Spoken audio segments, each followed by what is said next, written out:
truth still burns. Ancient voices in the heavens turn. ISAA rises where the stars align, restoring the wisdom lost in time. Two stars rose in the dawning light.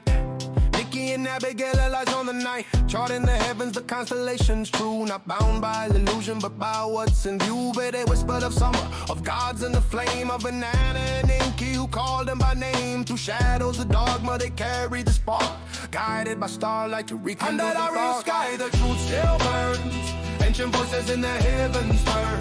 ISAA rises where the stars align, restoring the wisdom lost in time. Under the real sky, the truth still burns. Ancient voices in the heavens turn. ISAA rises where the stars align, restoring the wisdom lost in time. Yeah.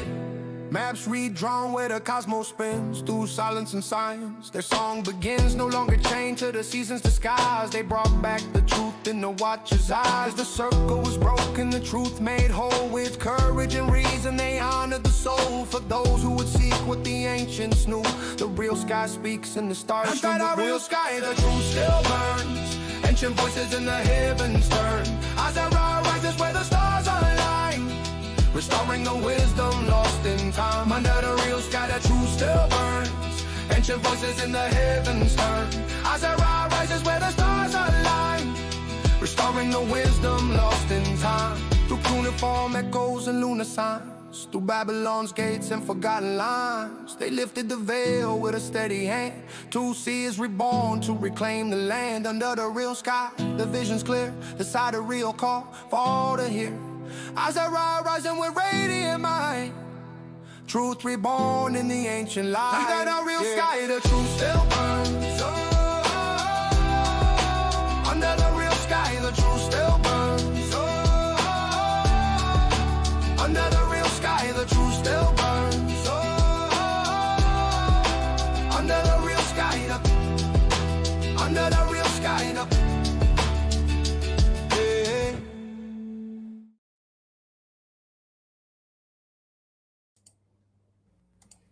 Kicking everybody's stuff on here, you guys. It doesn't do it automatically for me anymore. Welcome, everyone, to episode 6.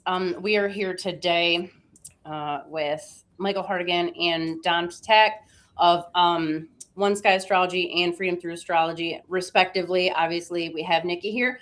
It's Nikki's birthday, everyone. What's up? Happy birthday. Thank you. Yes. It's a good day. 21 years young again, huh? Yes.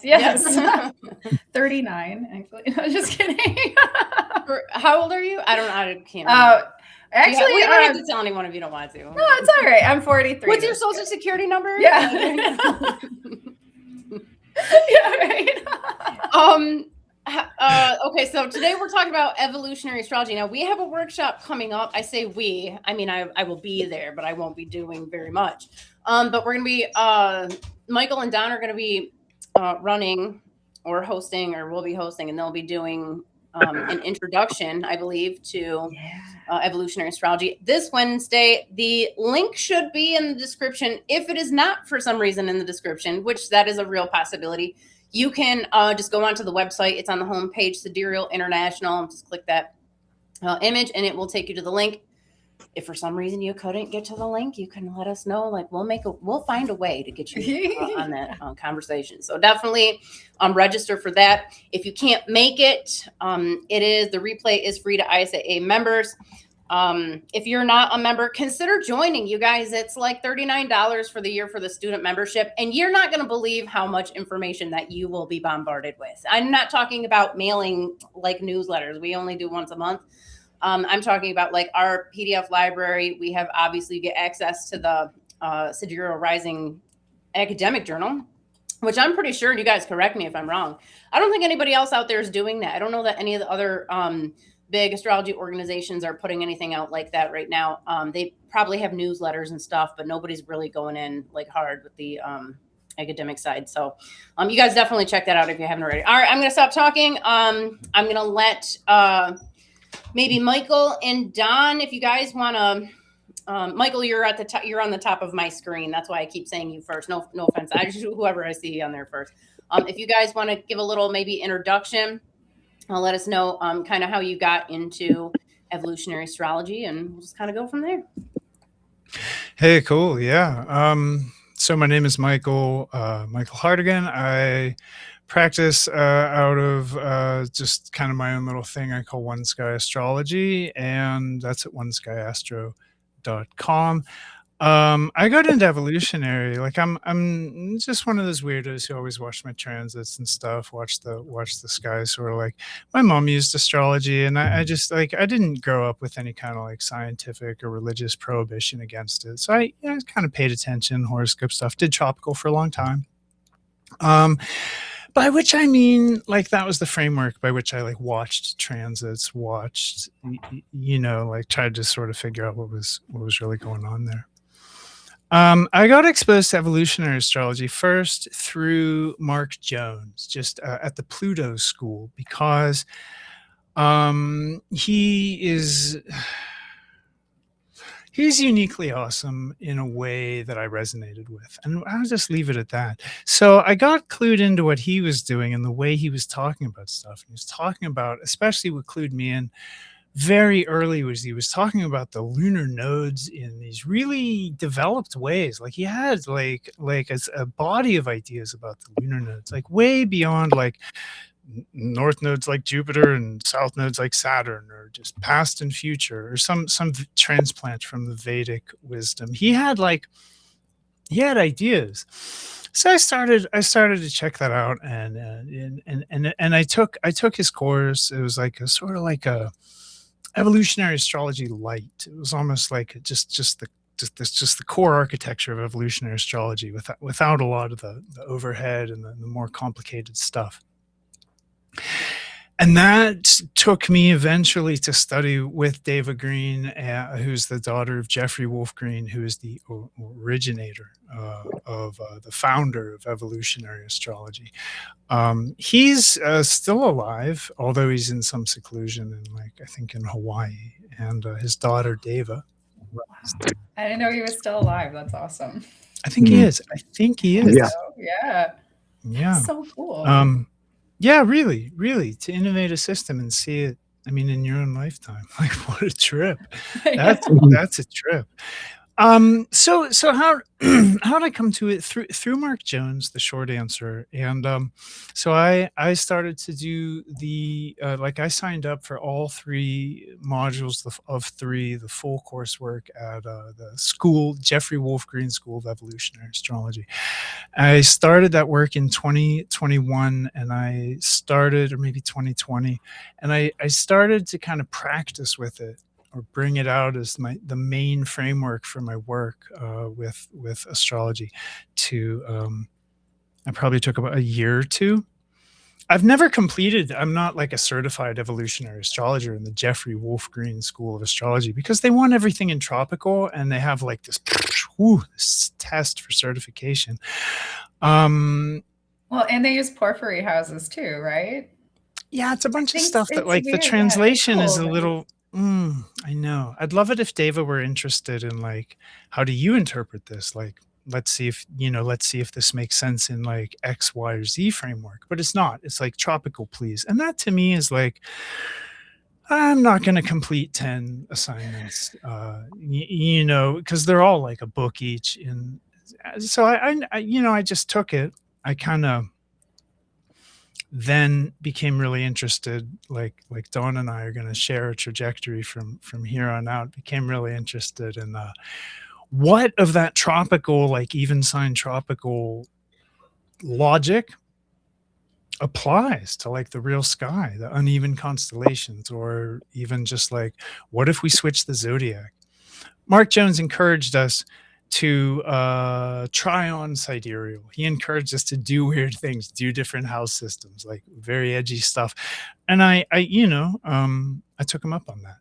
And that has brought me to where I am today, which is using the evolutionary framework, the logic of evolutionary astrology, applying it to the kind of uneven 13 sign skies. I use the midpoint system. So thank you, Dawn, especially.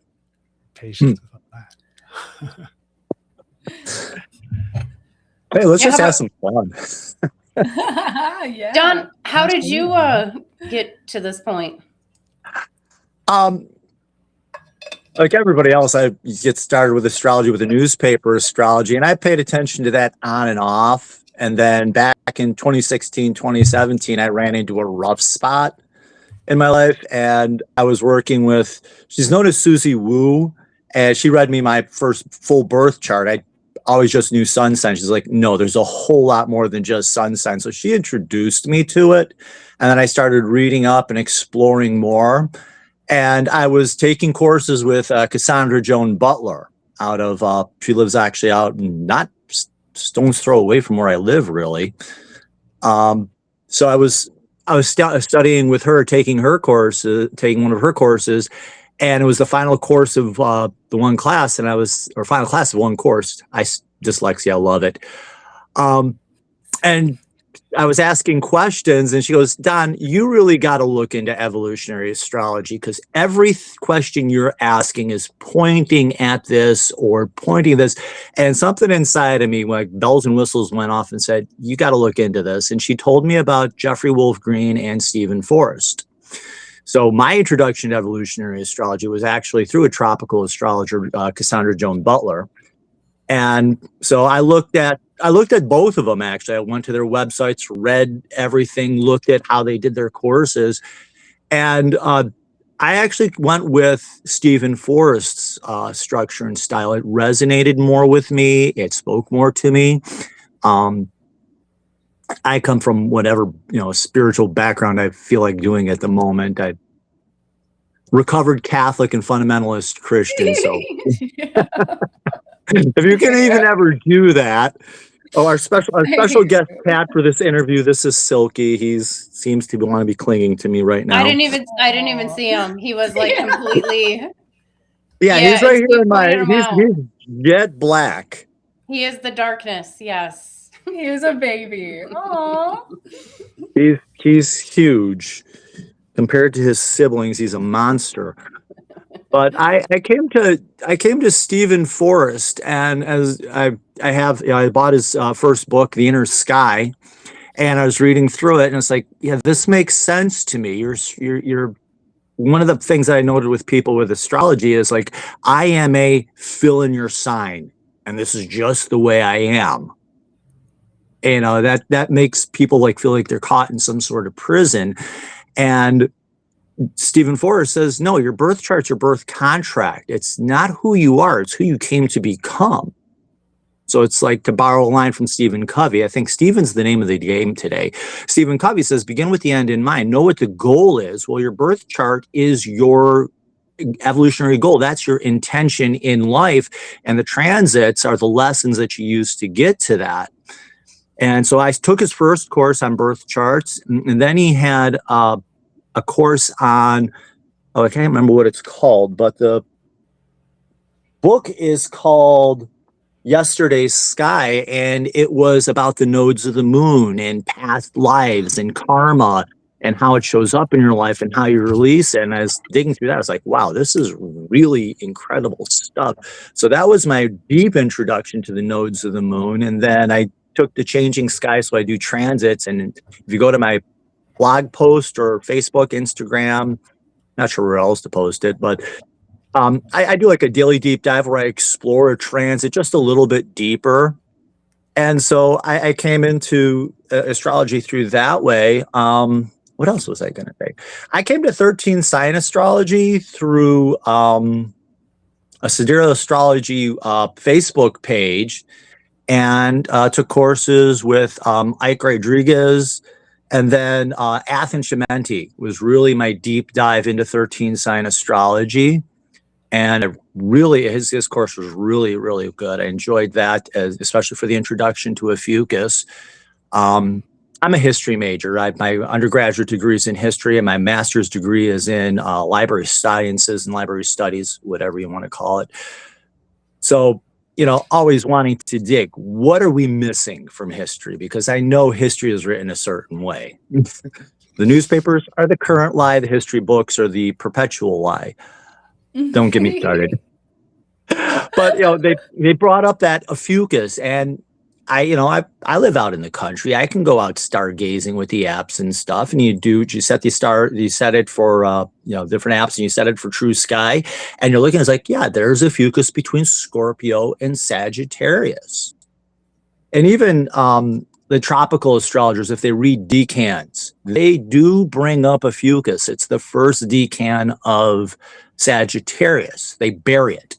They acknowledge it, but they bury it and bury it deeply, because not everybody reads the decans. So they're even admitting it. So, but making it its own sign, because it is a very large sign. I can't remember if it's, okay, I got 2 cats here today. So it's there. So I got into 13 sign through that. And then, in many incredible conversations with Michael introduced me to the 13 house system. Okay, I got to get cats off my table. They're going to do something. So Michael introduced me to the 13 houses, and what are we calling that? Equal house, Michael, where each sign is its own house. Yeah, I call that not equal house. I call that when each house is equal, but a whole sign house system, when sign equals whole sign. house. Michael introduced me to whole sign, and the more I worked with that, the more it made sense and eliminated a lot of confusion from the charts. I think, and Michael and I have had conversations about this. Stephen Forrest, even in his lectures and stuff, brings this up. If you're confusing your client, you're not doing them a service. And that house system made things much more clear and much more workable for myself and my own chart. When I applied it to myself, it's like, oh my gosh, this makes so much better sense. And then applying it to other people's charts, it does. It helps clarify things so much. So we do things the same way, Don. We do things very similar, yeah. Midpoint constellational with a whole sign house system, applying this evolutionary logic, which is taught in an even sign tropical kind of language. And so that is interesting. I also want to say it was just like that for me when I started to practice in when I saw that Scorpio fucus really made like one house, like an eighth house, natural eighth house, and I started to do whole sign house system. You and I both wear glasses, and so I'll share this with you. It's like being at the optometrist, and when they they do a lot of like, is this better or worse, better or worse, better or worse, and then it like at a certain point it clicks in for everyone. I could draw this analogy. It's like getting one of those seeing eye pictures with the dots. It's like 1 second your nose is here and you're like, why am I this close to a book or this page, and the next minute you're like in a 3D world. It comes into focus. And whole sign house system with midpoints, that for me, it just eliminated so much confusion, brother. It was just like that. Oh yeah. Hey, I don't know what midpoint system is. I hear you guys talk about that. What is okay. that? That's okay. Yeah. Do I have that much, or I can? Yeah, I'll take that. So the way the ecliptic, right, is divided into signs, tropical handles that from right, ascension declination 0, where the a celestial equator crosses the ecliptic. That's 0. And it goes around from there in 30-degree segments around the ecliptic: Aries, Taurus, Gemini, Cancer, Leo, Virgo, Libra, Scorpio, Sagittarius, Capricorn, Aquarius, Pisces, right? And that's the zodiac most people are used to. But midpoints is a system of delineating signs that takes kind of the main form stars of one sign and the main form stars of the next constellation. So we're talking about constellations when we talk about midpoints. And I maybe we'll get a visual later if I'm not able to. Yeah, that will help. I need pictures. Yeah. Well, so it's taking the major. Well, hold on. Let me see if I get it, because this is what I heard. Okay, and I'm assuming some people in the audience heard too. Feed it back. Yeah. So you're saying that they take the major stars in the constellation and then they make that the middle of the sign? They okay, so this midpoint system was designed by Athan Chimenti.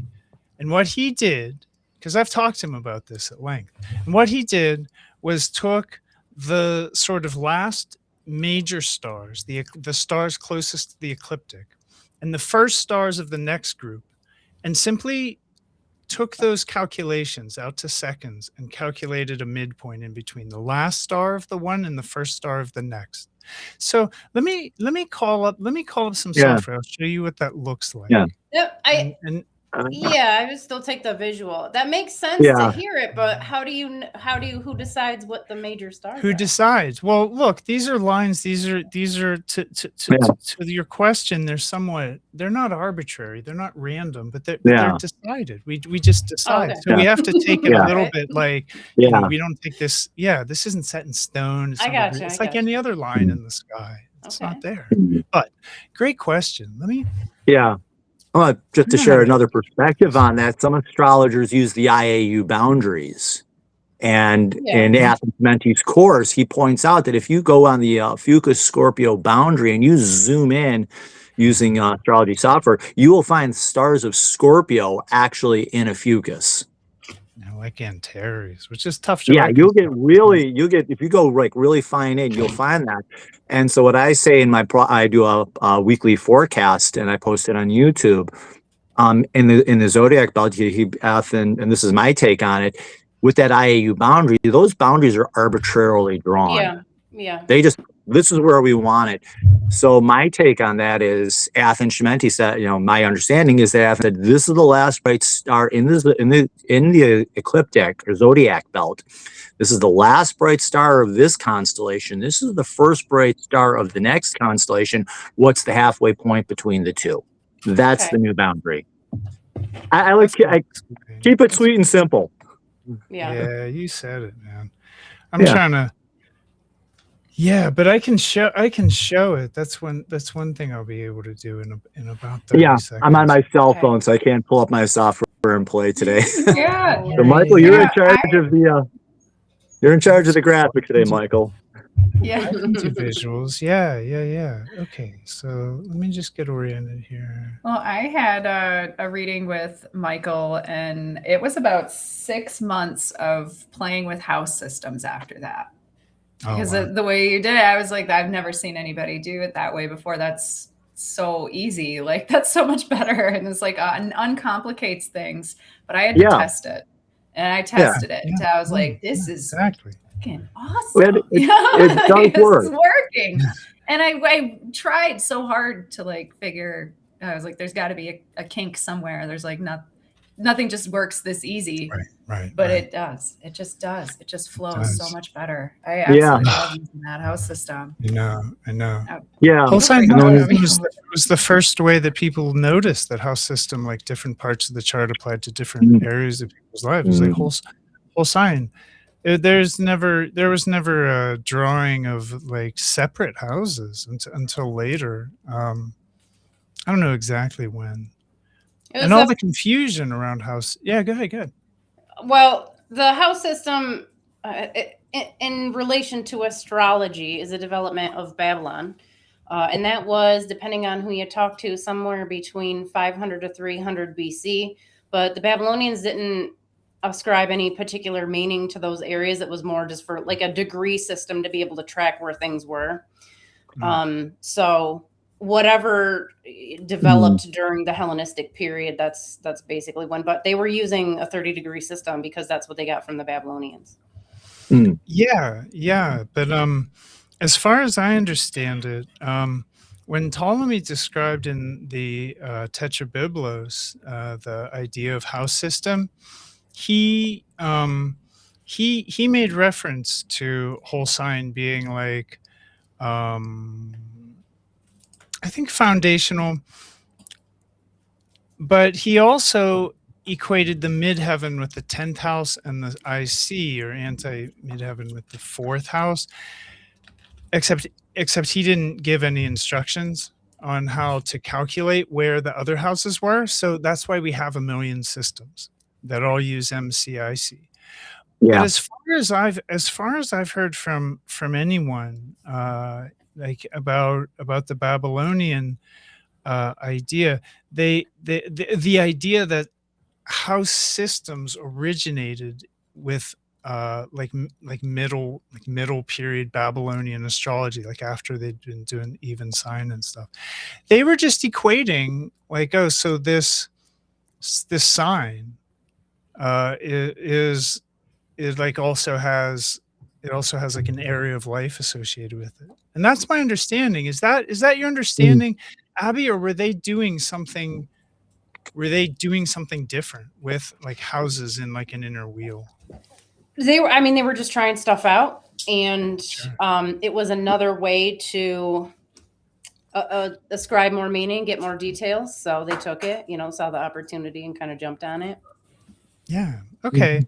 Well, that's cool. Not wanting to put you on the spot in like a definitive way. I know you weren't there. I like being on the spot. I'm all right. Cool. But I'm just sort of been under the I've been under the impression since I started working with it that it's just like the easiest, cleanest like way to organize houses. And it makes the most sense when you just connect with people on like, oh, so that looks like this house is, and then people have a narrative that like reflects that. So Okay. I got another question from my I don't know anything about evolutionary astrology Mhm. mindset here. Which, by the way, you guys, if anybody out there has any, definitely let us know. So, probably a stupid question, given how far we are into the conversation. But what is evolutionary astrology? Like, It's not who a stupid defined question. it? If you don't know the answer, it's not a stupid question. yeah, I have a general idea because I talk to Nikki every day, and I know that's primarily what she does. I suspect. Well, I'll just shut up. I'll just let you guys tell me. Go ahead. Mhm. Well, I have an idea. I want to put something forward. Dawn, while you think of an answer to that question, I got this visual up, and I want to show Abby what we're talking about when we talk about midpoint systems. I want to go back. Yeah, to okay. that. So, Dawn, does that work for you? Yeah, go ahead. Shoot. Okay. Go for it. Cool. Yeah, Let me share the let me midpoint system, and then we'll talk about what is evolutionary astrology. Yeah, nice. So I'm wondering how to share my screen. I don't know. It's gotta. Okay, You let's see. should just Share be screen. able to. Okay, I see. I didn't need any extra permissions or anything. Okay. That's really good. Okay, add to the scene. Let's add it to the So scene. it's shared to you as a There we source. go. Perfect. All right, so these are the transits, like, let's see, right now. And this is a way of looking at the skies. And this is what we're talking about. Is that Prometheus? Yes, this is Okay. Capricorn, Prometheus, and I'm going to set this to, okay. This is a way of looking at the ecliptic. And this is the celestial equator right here. And this is the ecliptic. So where they cross, right here, tropical astrology starts with these 30 degrees are Aries and these 30 degrees are Taurus, and so on around until we get to Aquarius and Pisces. And that's what this looks like in the sky. We have Aries here for anyone who hasn't really seen this. Here's Pisces. Okay, this is tropical astrology. So this is why we do sidereal astrology.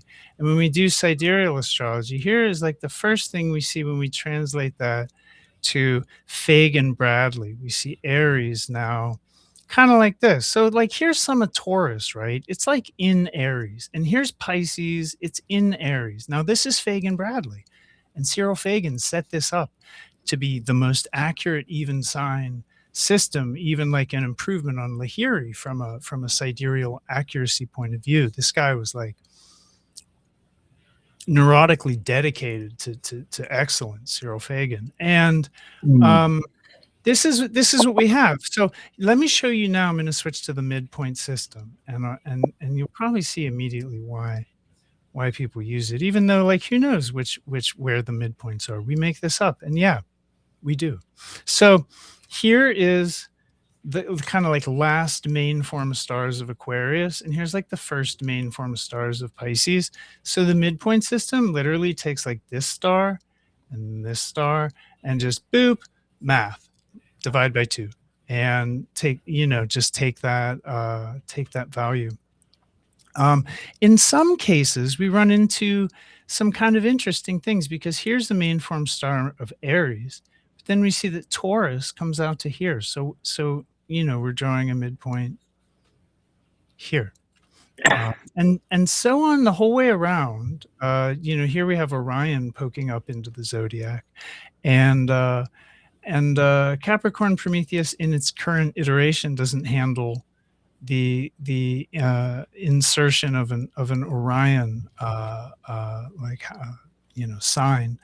But it reaches into the ecliptic band, and some people consider planets, especially down like south of the ecliptic, right here, not to be in Gemini or Taurus, but whatever. I'm digressing. I use Auriga in Orion.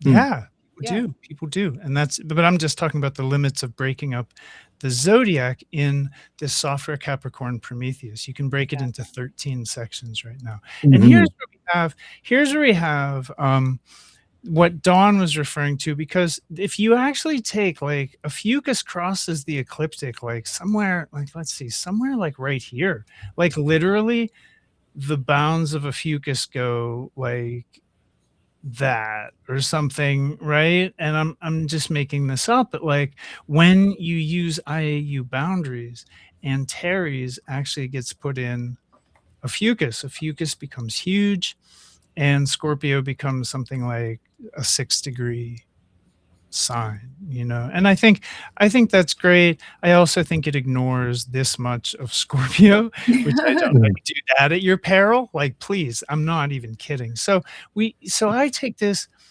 and I make this into one house, one sort of like house correlate. So Scorpio, a fucus, is like an 8th house that speaks about duality, speaks about transformation, speaks about polarity and dichotomy in the way that 8th house does. But that, I think, is the essence of the midpoint system. We're using simple math between last stars in a star group and first stars in a star group. Does that make sense, Abby? Seeing the visual, is that helpful? Yeah, that helps a lot. Thank you. It's still weird just to to decide which stars get to be the boundary like that. I don't know, that will make sense to me, but I also I don't roll with fixed boundaries in the sky anyways. Everything's very fluid. I don't either.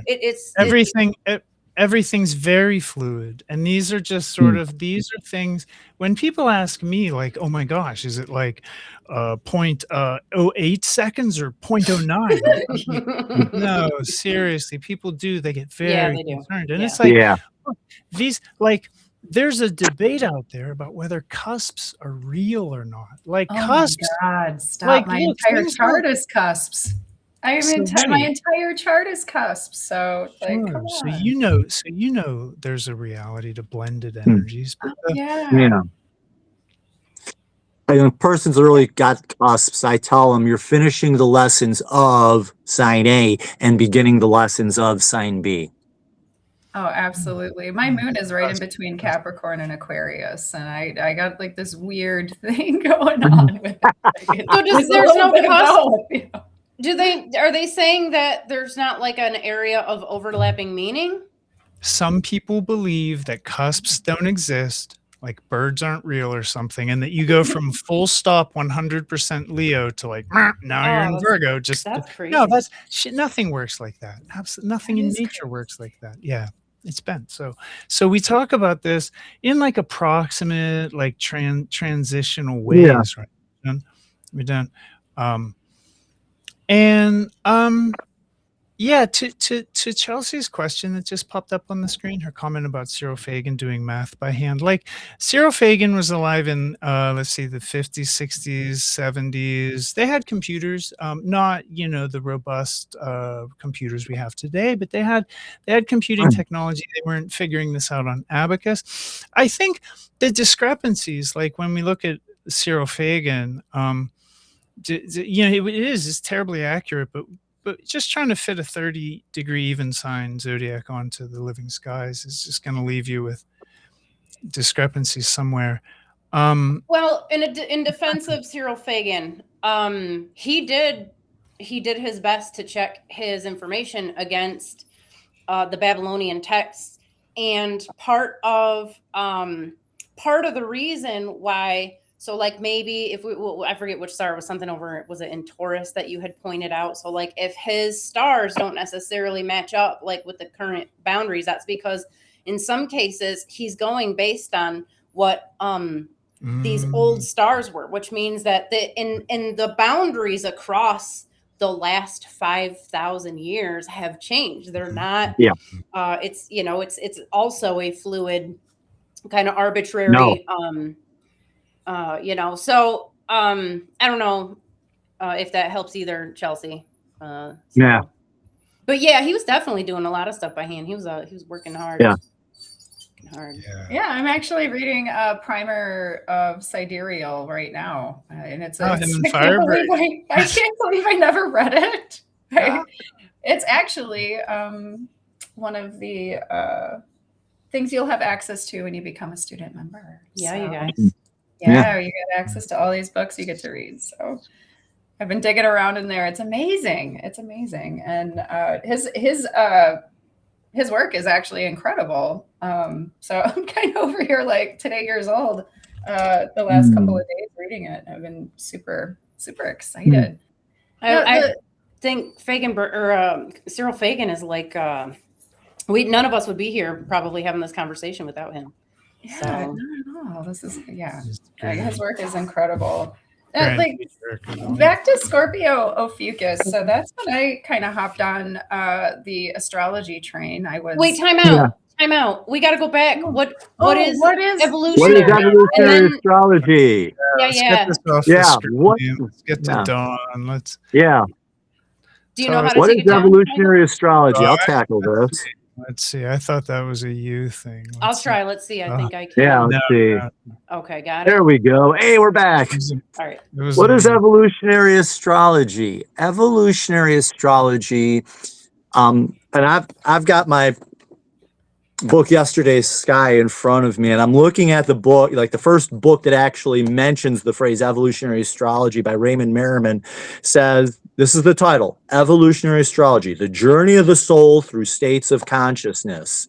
And even other titles, The Evolutionary Journey of the Soul.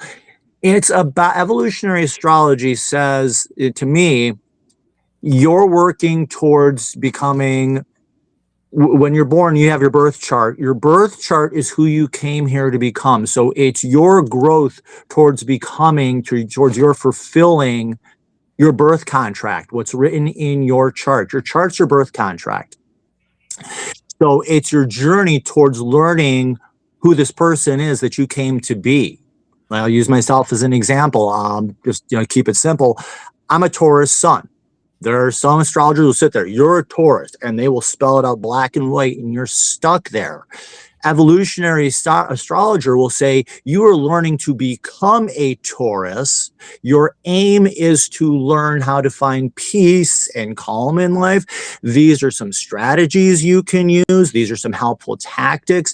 So it's more like being an astrologer counselor than carving things in concrete and leaving you stuck.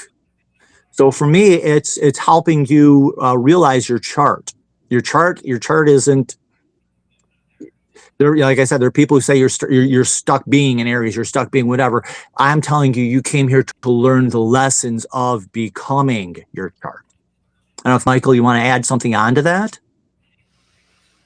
Yeah. Outside of the application of evolutionary astrology, I think I could talk a little about Jeffrey Wolf Green, like this guy, crazy guy.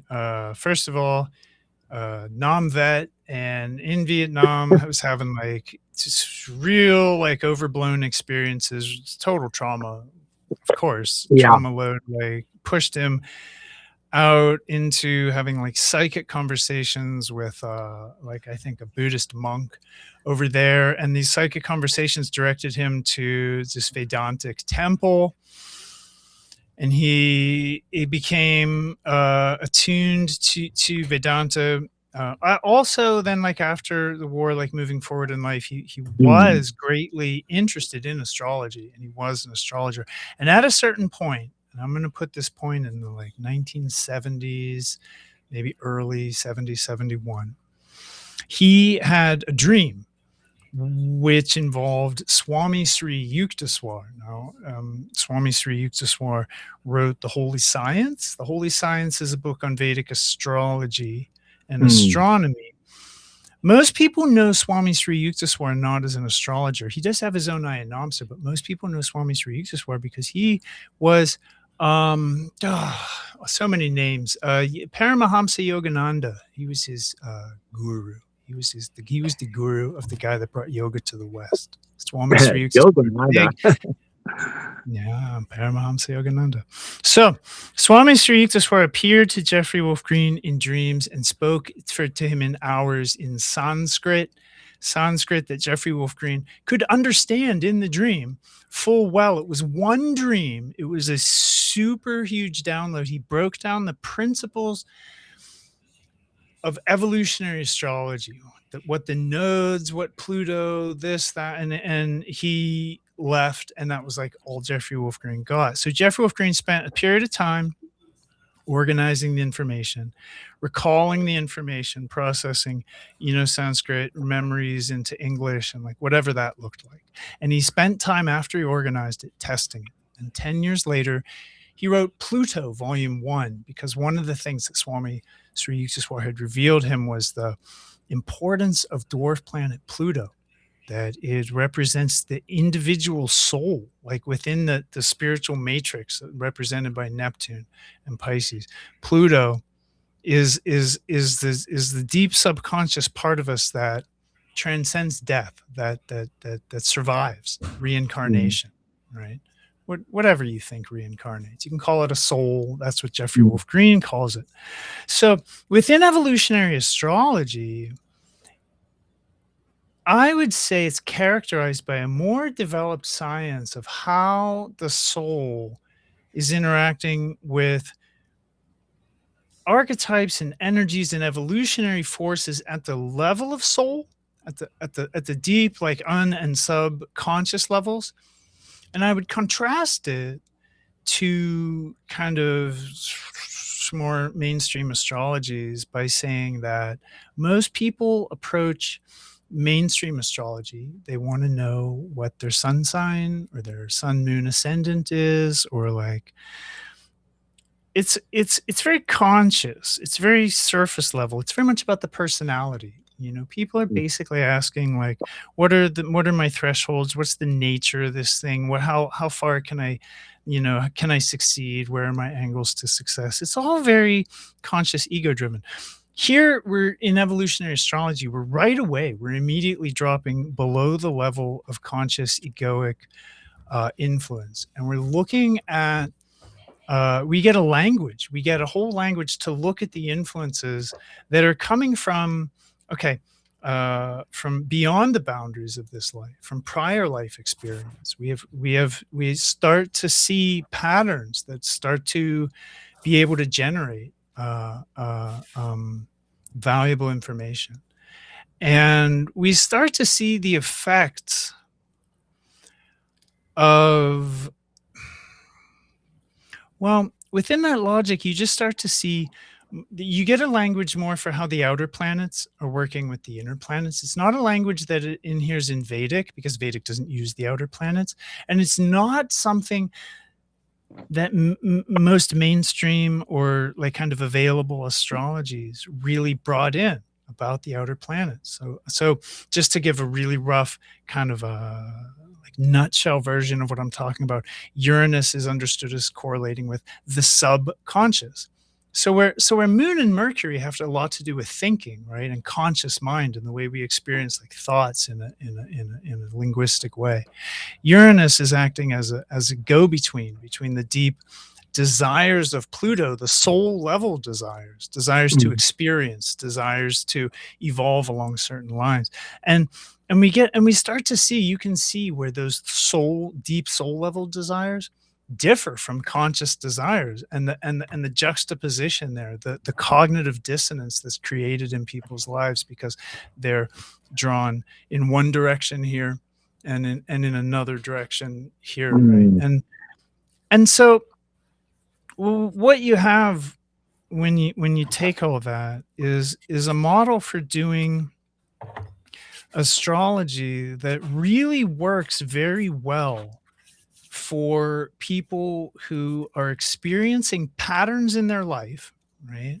Patterns in their life. They don't understand the pattern. Where is it coming from? Why does this keep happening? The pattern, especially if the pattern's causing frustration or detriment in their life, a certain approach to astrology that's egoic is like, oh, it's so top heavy and likely to blame everything on the person. Honestly, I've seen astrologers do that bad astrology move so many times, or I've had to like undo it via seeing their prior clients. But it gives you a very developed language. It gives you a very developed, more developed than in other branches of astrology.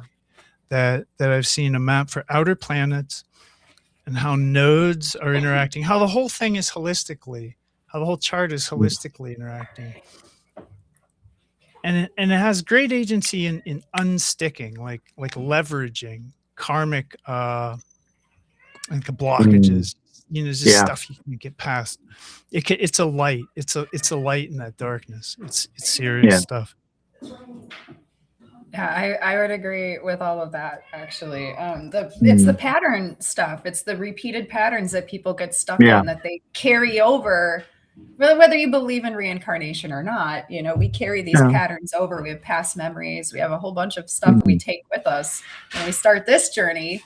And what bothered me so much about just regular Western astrology was I wasn't getting the answers I wanted when it came to the lunar nodes. It was like South node bad, North node good. Like that didn't make any sense to me at all. And when you're watching the patterns within people, even yourself, you see that it oscillates back and forth. We need it. We need the South node just as much as the North node.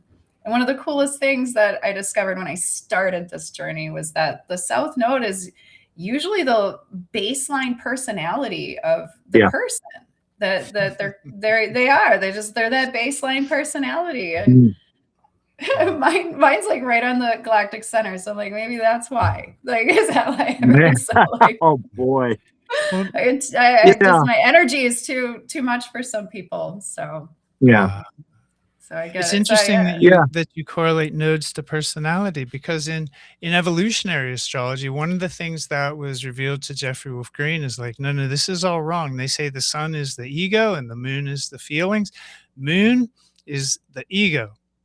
Just everyone who's listening, just get it in your head. This is a model. Try it out. Moon is actually the fundamental emotional patterning that goes to our direct impressions, our first thoughts, our like toward away impulse on anything.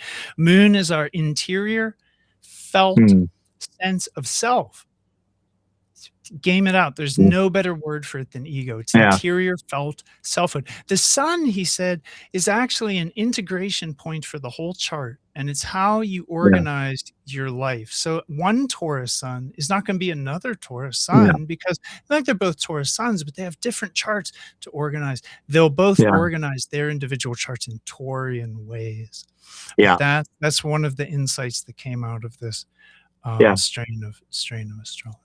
Stephen Forrest and Jeffrey Wolf Green actually had a disagreement on Pluto, because Jeffrey Wolf Green, you said that Pluto was the soul. Stephen Forrest teaches that Pluto is the wound to the soul. Interesting. So they do have that point of disagreement where Pluto, and I've got my cheat sheet notes in front of me. It says, Pluto, where do you carry the wise wound and what gave it to you? Where do you go to retrieve your soul? So which one plays out in data, Don? Like of those two things, have you tried them both out? Like which one's more accurate if you had to pick? I've only studied with Stephen Forrest, but I've noted when I go to when I say that, like I say that the moon is the soul, because that's your emotional self. All your memories are emotional memories, not logical by any stretch of the sky. But that south node, when I'm working with people and I pull up their south node, the number of times I've had people, and I take my glasses off so I don't break them again, just do this. Oh my God, that makes so much sense. South node, how are you holding yourself back? What unconscious assumptions are you making about yourself? And how are you repeating and looping these behaviors of the past? How are you holding yourself back? So I think Stephen Forrest, and this is my interpretation of it, the moon is more the soul. That's your emotional self, because that's the only thing that can come back is that emotional memory, not a logical. So the moon, that whole emotional track comes back. The south node is revealing how you're repeating those patterns, and the north node is the journey that helps you to heal and release them. So, and when I'm talking with people and I share that south node, this is how you hold yourself back in life. And the number of times people are like, oh my gosh, that explains so much. And Stephen Forrest does in his book on the water, in his section on Pluto, in the birth chart, he says that if you want to read read the wound, you find Pluto, find the house, find the sign, and then he just walks through. This is how you interpret the Plutonian wound. But Jeffrey Wolf Green and Stephen Forrest had a disagreement on what the role of Pluto was. As Michael says, for Jeffrey Wolf Green, Pluto was the soul, but for Stephen Wound, Pluto was the wound to the soul. So what's the north node then? The north node is your ultimate evolutionary strategy. This is how you release the karma. So if you're doing a past life, your south node helps you understand what the past life and what the karmic wound is. Your north node is how you heal that wound and how you release it in this lifetime.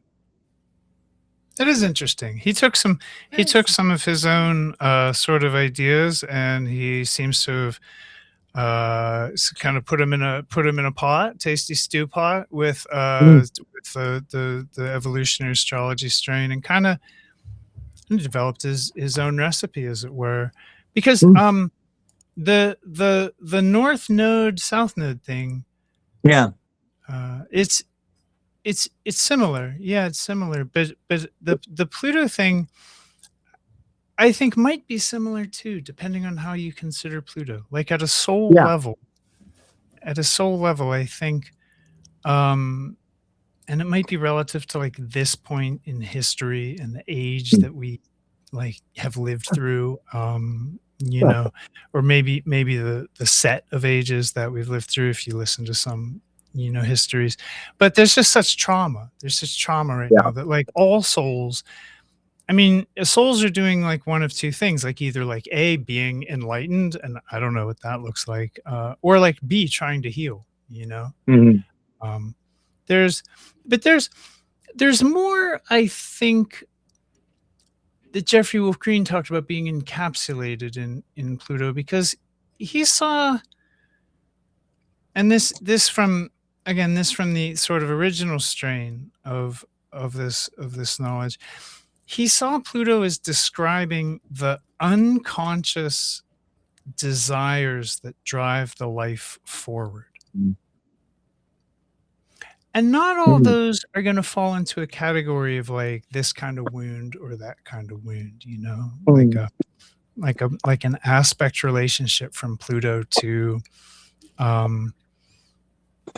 you know, let's just say Pluto trying to Mercury is going to be a person who has some soul level, like at the level of like moving through lifetimes. This comes through like deeply and strongly to, you know, when you mix Pluto Mercury, you really get a lot to do with secrets, with seeing what's under the surface of things, with seeing deeply, with seeing into inner workings. And you know, it lends itself to depth psychology and stuff. And you can never say anything just inventing one aspect. You'd have to see a chart. But the way evolutionary astrology would look at that wouldn't be to say, well, Pluto has like a mental wound, not in the strain that I came from, but it would be to say Pluto has some business. Like there's some soul level business that's going to be involved in like depth intellectual penetration, understanding, right, at depth. So I hear you. I hear you. Like, Yeah. there's room for all that in your world, and there's room for everything you're saying in mine, which is really cool. There Yeah. doesn't have to be like one right way to do evolutionary astrology, but and I mean that. I mean that very Yeah. sincerely. I can talk about how I do it, what Yeah. works for me, and people as they carry that torch, they they mix it in. They mix it in with Yeah. their own family recipes, and it changes. So Can I Yeah. share something with you guys that will hopefully Sure. validate some of what you guys are saying? Sure, So, Go ahead. I obviously everybody hopefully at this point understands that I do Mesopotamian astrology, but I recognize that the outer planets obviously have an impact on us, some of the different points and everything. So early in my studies, I went through and I tried to figure out, because after the things that they say that the planets do failed miserably, and I was humiliated in public in readings, I decided that, okay, I got to figure out what these do. I know intuitively they do something, but it's clearly not this. So I went through and I started tracking them. Now keep in mind, I'm a relative isolationist, not because because I want to be. I'm a dork, you guys. I just research all the time. I don't hang out. I just research, I read, so I didn't really know about, I'd heard about evolutionary astrology, but I didn't look into it trying to be like, oh, what is this all about or whatever. But what I did do is I just tracked the planets and I was like, okay, like, let's see what's happening. And I tried different things out. What's interesting is that I found that, I'm gonna concur with all the stuff that you said, but I'm telling you because I verified it independently, not knowing that this was its own thing. But That's Pluto, I have found that it absolutely represents your soul. It's very Agnya chakra. It's very much related to like your high level spiritual body and whatever that comes with, whether it's your karma, it's your psychic abilities. It's definitely like this higher level information. I see the same thing with what you guys are talking about with the South Node. Now I usually do read the South Node at like the end of a chart, because in my view, the whole sky is telling you a story. And you can't really, at least in my experience, you don't really know exactly what your karma is and what your past life experience is until you're looking at the present. And then you can like backtrack and be like, okay, because it's just building on the story. But I found that the South Node is basically like this past life experience and karma, which everybody, like Nikki is saying, like this is the basic stuff that you're coming back with, the stuff that you came here to fix. And then I look at the North Node, and I say I look at it this way, not because somebody told me to do it, but because this is what worked. It fits seamlessly into the whole system, which was like, this is what your deep soul journey is like aspiring. This is what you're trying to, and it's usually something they have a hard time with. I don't know what the North Node is for other people. Yeah. It's like, I've noticed that it's the hard, like those lessons that come with the North Node that you have to choose. They give you choices and you're like, oh, do I want to stay comfortable or do I want to actually grow? And that's because it's trying to, that's the spiritual journey, like the evolutionary journey. So it's really cool to hear you guys talk about this. I'll say too, with Uranus, what you were saying, Michael, because you described it, I've never heard anybody describe it that way, where it's basically like these subconscious desires. But what I have found is that, and this goes against what most people say Uranus does, but I have found that it relates to the things that people are the most deeply passionate about. But it's like stuff that they want to do that they don't necessarily, like society's telling them, no, go get a 9-to-5 and just be miserable for the rest of your life. But it's like all the deep stuff. And if you go through all of these like amazing musicians and artists and like, people have made this profound impact on the world around them. It was in relation to their Uranus, not necessarily like the actual thing that they created, but it was like that driving force that really propelled them to finally like step into it and make it happen. So it's just really cool to have no idea of what evolutionary astrology is and to like be able to independently completely verify everything you guys are saying. And it makes perfect sense. Then you guys, I got a reading from Michael, and it was cool because you're like the first person in a really like long time, maybe ever actually, who does like Western astrology, and I wasn't sitting there just like, oh my God, I'm gonna lose my mind right now. You didn't talk about the elements, you just, like everything yourself. I'm like, yeah, like you're speaking my language. I totally understand. Cool. You know, Yeah, I love that. Yeah, I'm honored. Thanks. Yeah, I don't mess with dignities and debilitation and all these Hellenistic stuffs, but yeah, the evolutionary. I want to say it seems to me that the wisdom contained in that strain, that evolutionary strain that came down to Jeffrey Wolf Green, is it's not anything that is like newly, I mean, maybe say some of it seems new, some of it was like new and innovative, but it wasn't anything that was like,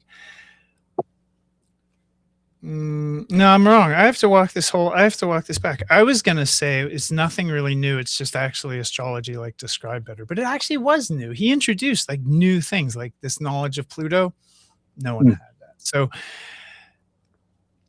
he taught in his like original teachings, the DVDs that were recorded to get the classes. Like if you go to the Jeffrey Wolf Green School of Evolutionary Astrology, you will get DVDs, and they're Jeffrey Wolf Green, and he talks about the nodes, and he is saying the South Node, Abby, is our fortress. The South Node is our fortress where we are comfortable, where we have, it's our A game. It's what we're familiar with from prior experience. And he said the North Node is our jungle. It's where on that evolutionary trajectory, it's what symbolizes what we have yet to explore, or where we have across the way, like how we have to grow and learn.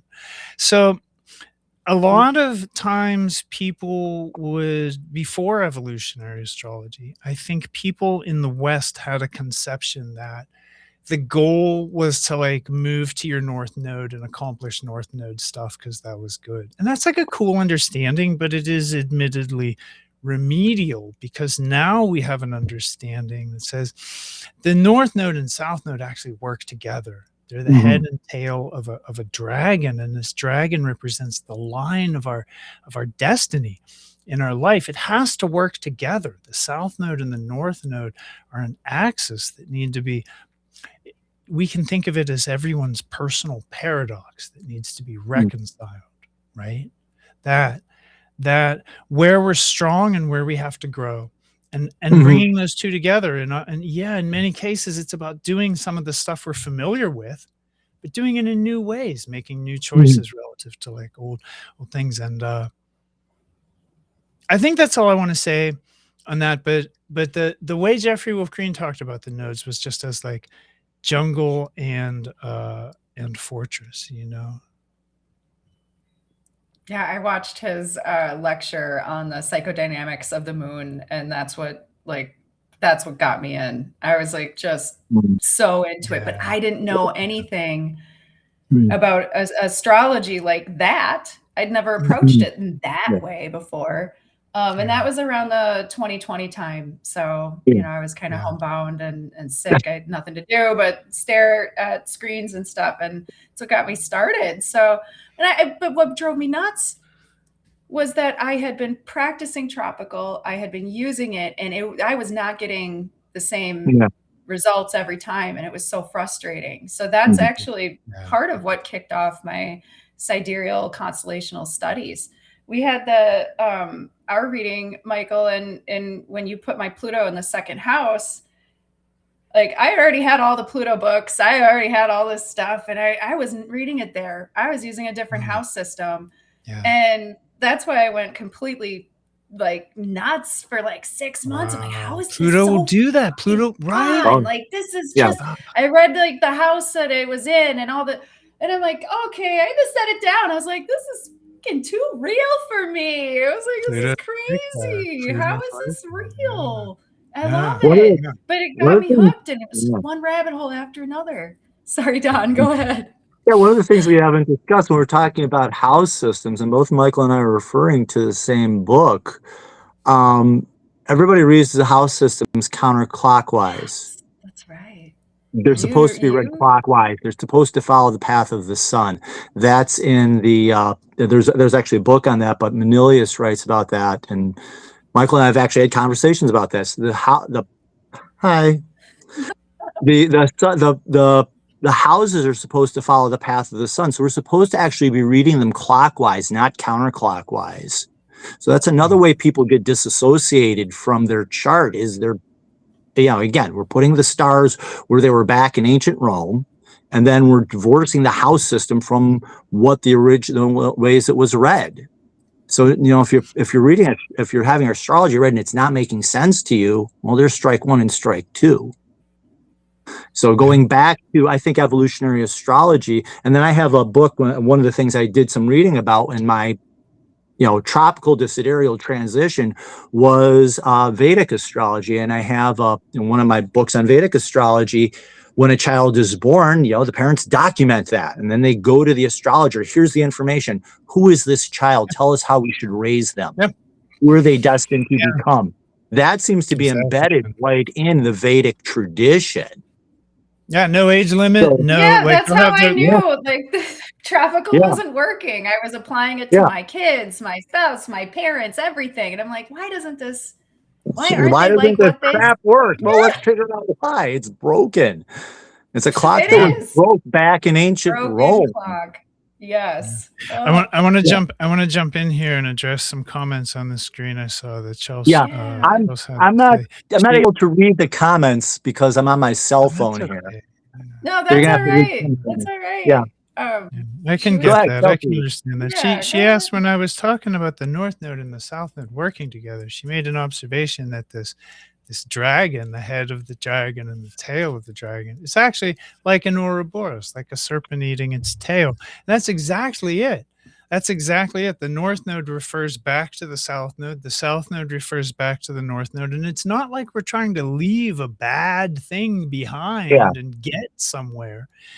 It's all right where we are. This is nodes of the moon. This is all very present, very immediate. But the idea, I think, of bringing the nodes together to work as one thing, and this idea of like reconciling paradox, it goes to the mysterious symbolism of the Ouroboros. Like this, it takes a little bit mystical gymnastics sometimes to really.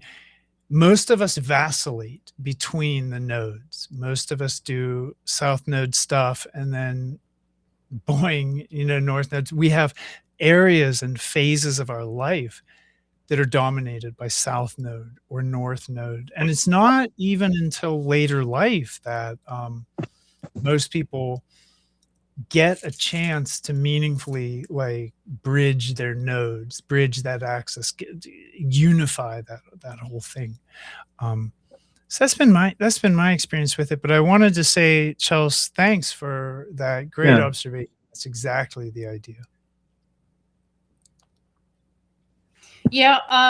One of the other things, not related to the nodes, but I forgot to tell you, I also see, and I know in Jyotisha or Vedic astrology, the moon is obviously more important. That tracks in Mesopotamia too. But I have seen I don't really look at the moon as an emotional planet, luminary. I don't see the emotions so much, but I do see the ego aspect and also the mental aspect, which tracks in Mesopotamia. So the way the word for Nana or Suen, which is what they call the moon in Babylon, the way it's written, it literally spells out Zu-En or Enzu, which means Lord of Wisdom. And as the keeper of time, which is a very subjective, ego-driven construct in the first place, he's the master of all this knowledge and wisdom, and he's holding on to it. So there's definitely I just wanted to, before I forgot about it, say that goes back, that fits in the Mesopotamian system as well. I work in a public school, grades 5 through 12, so I see the emotional outbursts. I walked into school one day and I said, "We're gonna have a full moon today. This is the time." Well, sure, it can Lo and do it. I'm not behold. saying. Yeah, I mean, I we're mean, mostly water. It has an influence on us, but yeah, is that I look at body chemistry, and I don't know if this is something you guys can, if you see, but I look at specific body chemistry issues, hormones, especially yeah, like for fertility stuff, testosterone, estrogen. I see that as being primarily a Mars function. There may be some Jupiter aspect of that too when it comes to procreation, but I don't really see that. Yes, the moon has an influence on us, definitely, mhm, like nobody could deny yeah. that. But honestly, if some of the other planets were a little bit closer, they'd be pulling on the water in our bodies too. Oh We have yeah, those internal ties. So, yeah. Yeah. I have a question for you, Abby. mhm. Just real quick. Where's your moon? What sign? What stars is your moon in? Oh my God, Nikki, help! Where's my It's moon? on Himalayan, Aries. Oh, that's right. It's an Oh, Aries. Sorry, guys. Because moon on Hamal. Okay. So that's I mean, you would probably interpret that as the shepherd, right? Dumuzi, and as a more like protective kind of like natural, like oriented to nature, kind of like a nice, but no, wait, I wouldn't. okay, then No. how is Aries to you? That's the head of Nama or Tiamat too. A lot of times Mm. it's in Tiamat, in Like Cetus or Cetus, Ketis. like down in Yeah. Cetus. Okay, So we're okay. looking at raw, savage, creative power, which sure that can be Yeah, vegetation and life, but it can also be blowing shit up. Just depends on the yeah, day. Yeah. But yeah, it's also pretty undeniably fiery energy. Now yeah. here's where I was going with this Okay. already, like regardless of your answer, here's where I was going.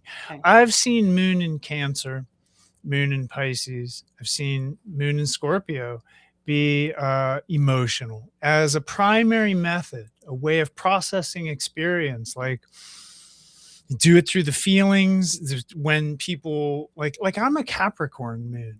That's through physical, it's through bodily, it's like I'm not I'm not an overly emotional, like my moon doesn't express overly emotional Capricorn. And I wouldn't expect an Aries moon. I'd expect insight and energy from an Aries moon, but I wouldn't expect a lot of emotionality. But I will say only that for some stars, they affect the moon. They make people very feeling, so emotional, and just touched, affected in just a direct way by the world around them. It's like how they're processing the I world. don't you think you can separate that from Venus and Mars in a chart? Because I don't know that you can. No. I'm not saying that just because moon is here, then it's totally separated. I'm talking No, holistic. Okay. But when you say moon, I think this moon is a little bit more than how we're thinking. It's a little bit more than how we're feeling. It's ego's good, but what we're really talking about is like direct perception. Now, how are mm, people doing that? It's the stars color how it's happening, mm, and the stars can color the moon to make the act of perception more yeah, elementally emotional. It's some people are emotional moons. That's my argument.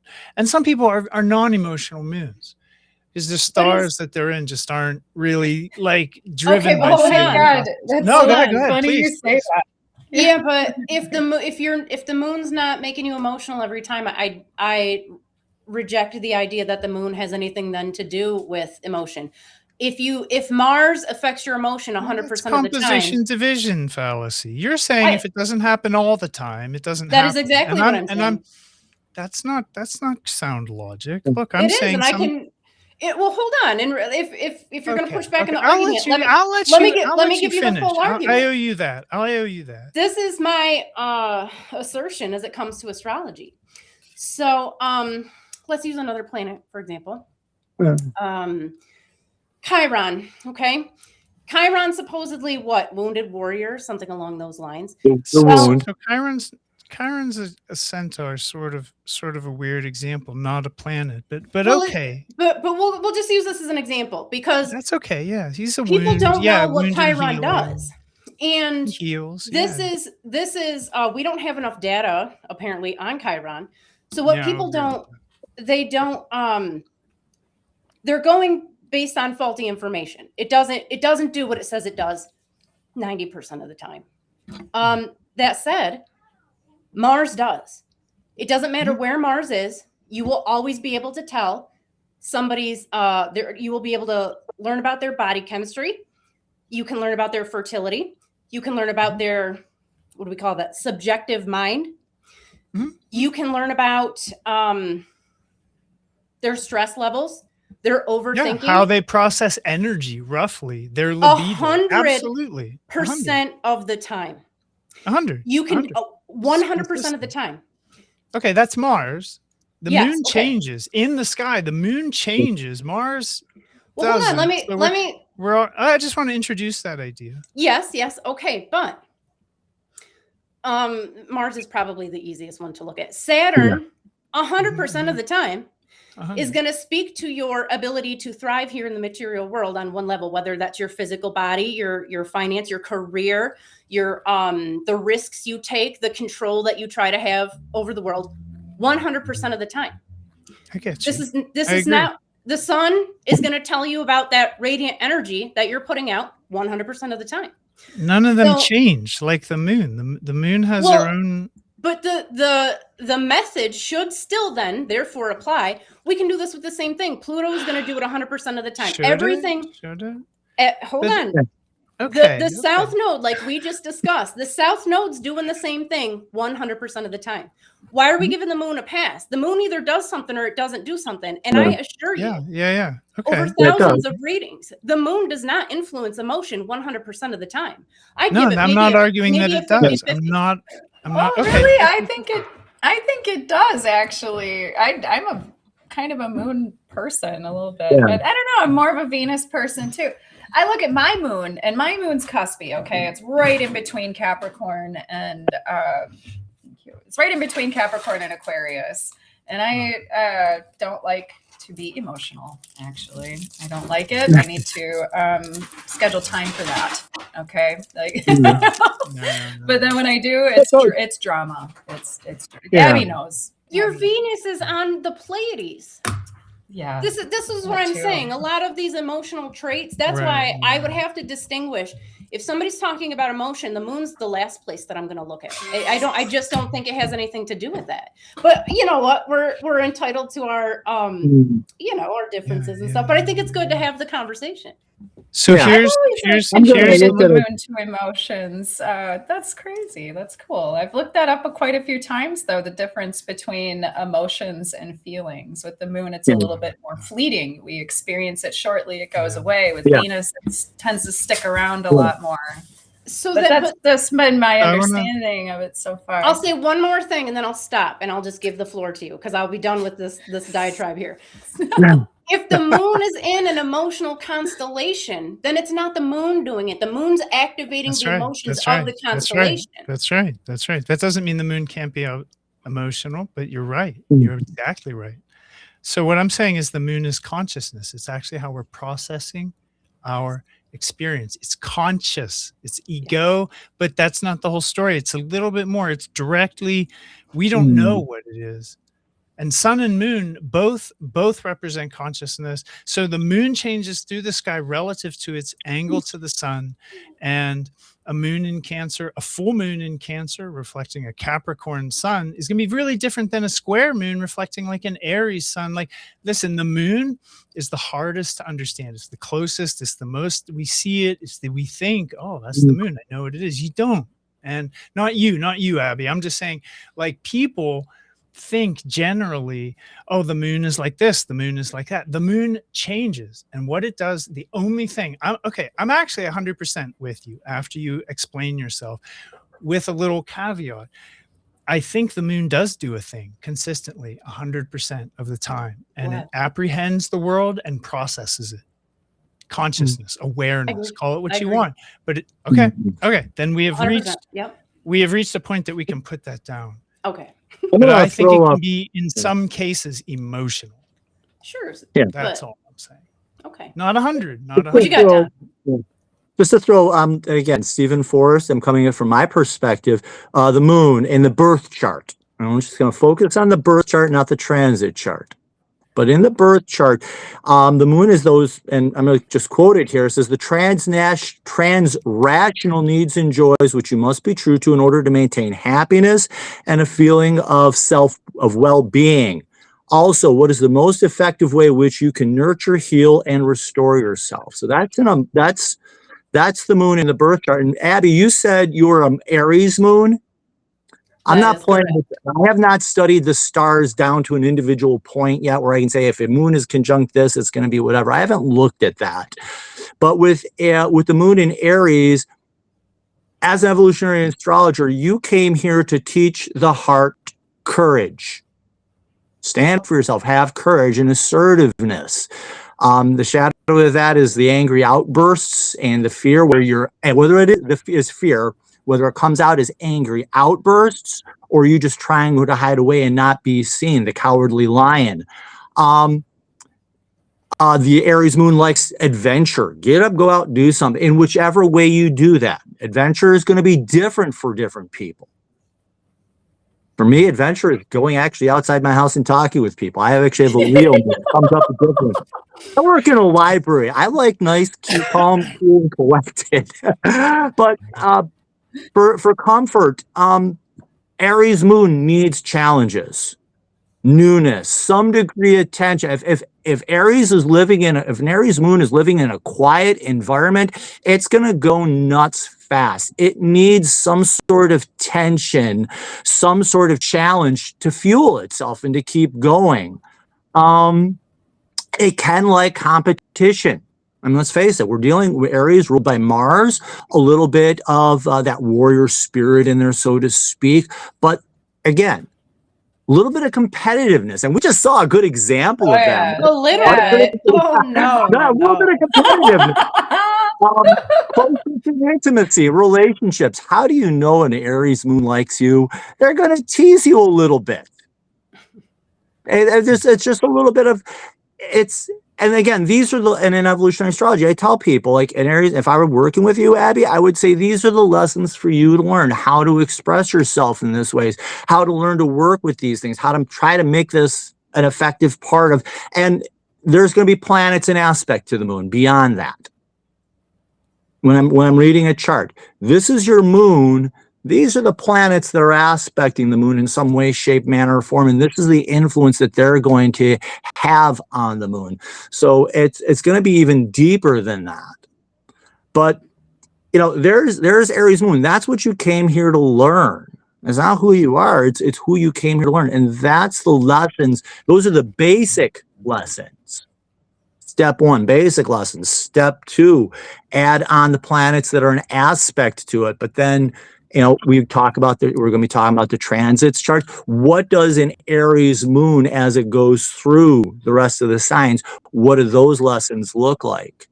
But even in the basic, the Aries moon in the birth chart, learning to have that inner courage, that inner assertiveness, learning to stand up, get up, go out and take action when needed. But learning assertiveness, healthy boundaries, stand up for what you believe, stand up for what you think. See, John, I was born with it. I didn't have to work on it. Not a lesson. I rolled in like this.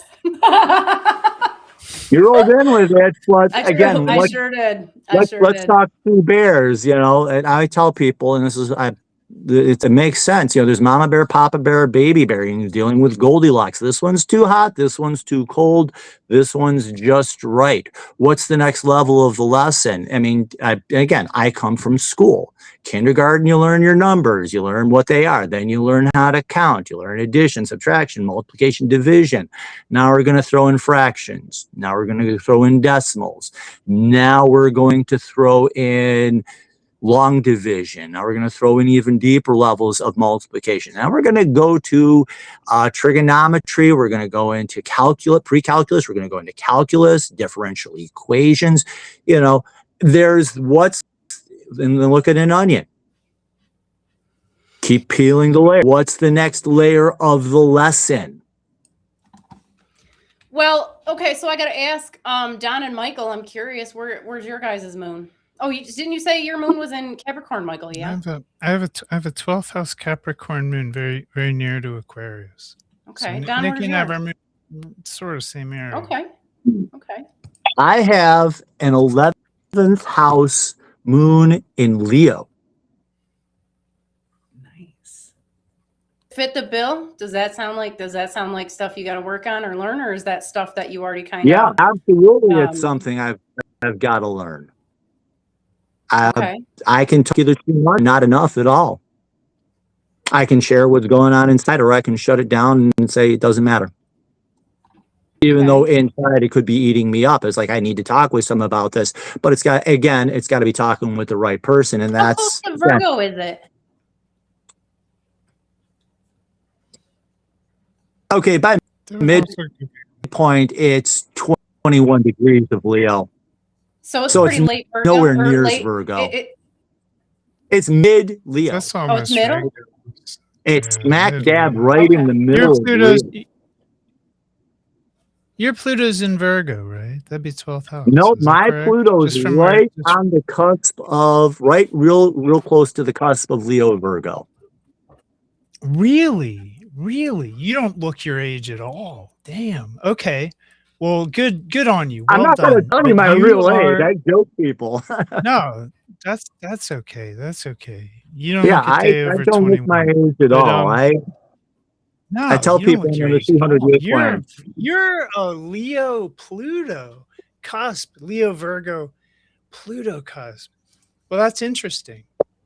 And I've got Uranus right over the border in Virgo, and they're by aspect they're conjunct. In fact, So time out, back up. Is your Leo above or beneath the horizon on the mine? Below the horizon, well below. Well below. 11th house, below the horizon. Well, okay. So here I'm gonna give you guys some pushback again.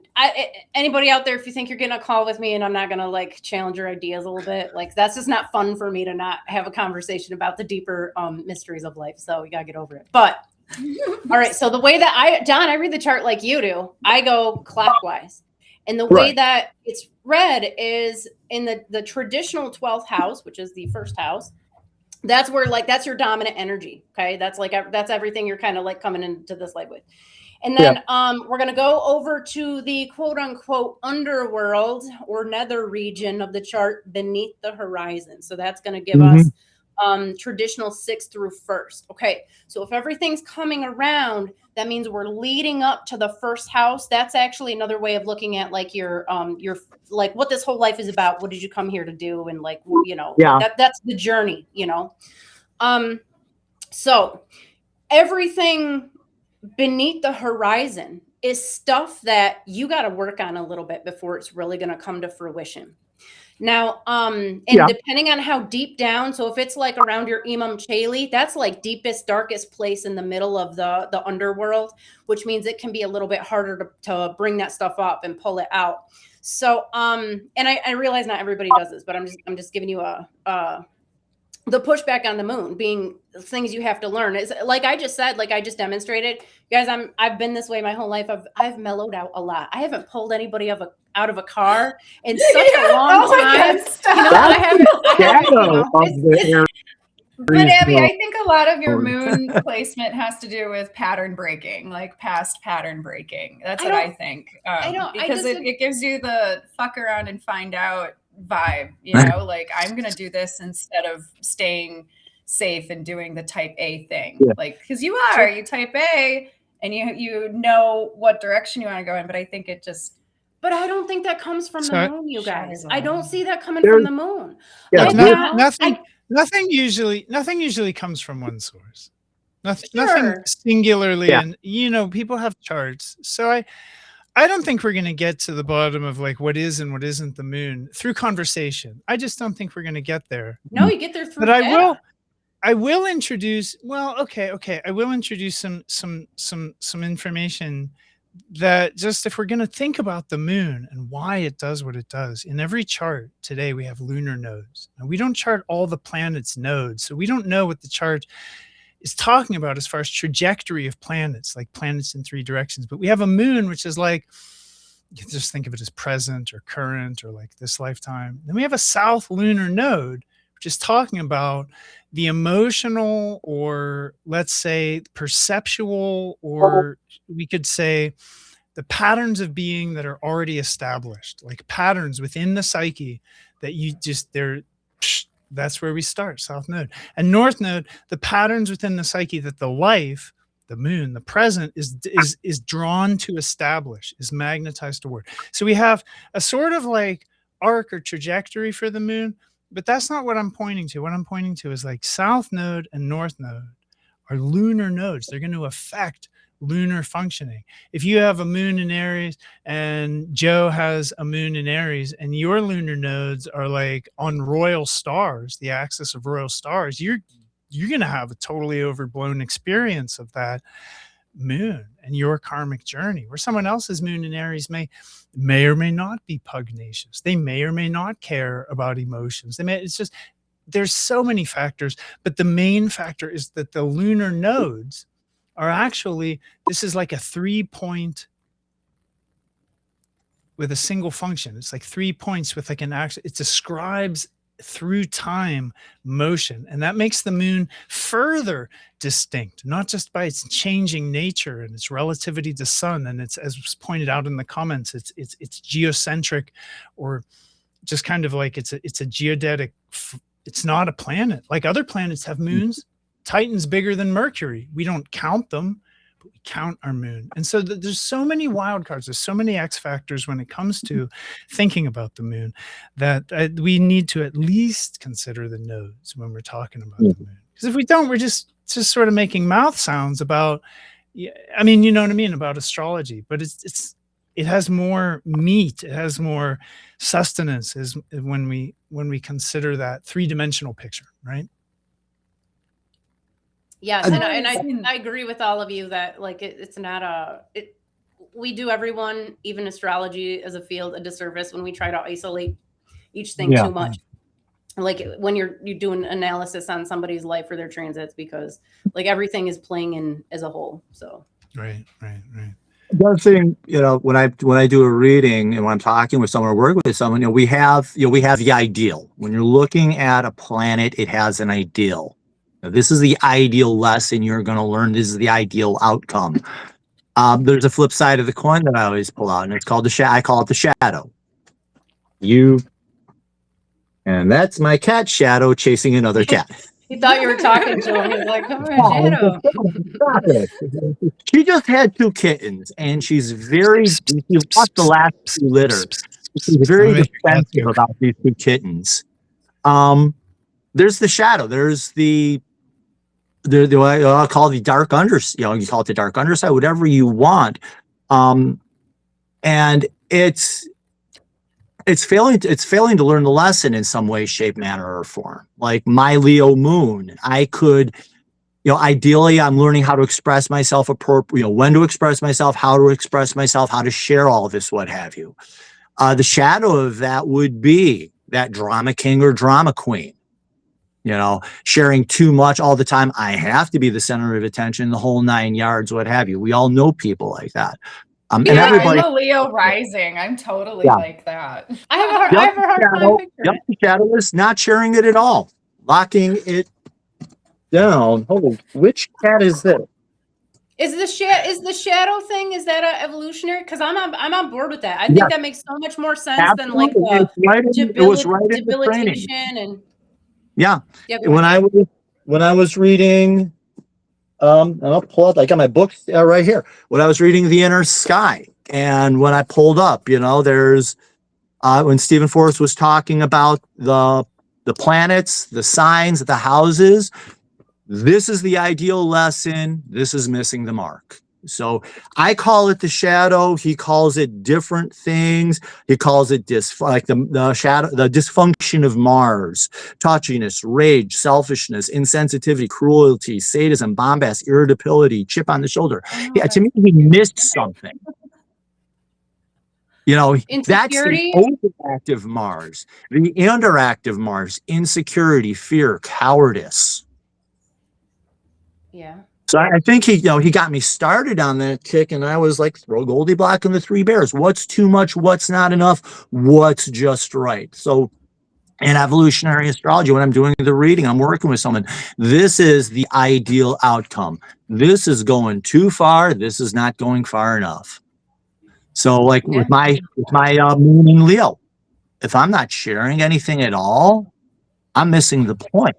If I'm playing a drama queen or drama king, I'm missing the point.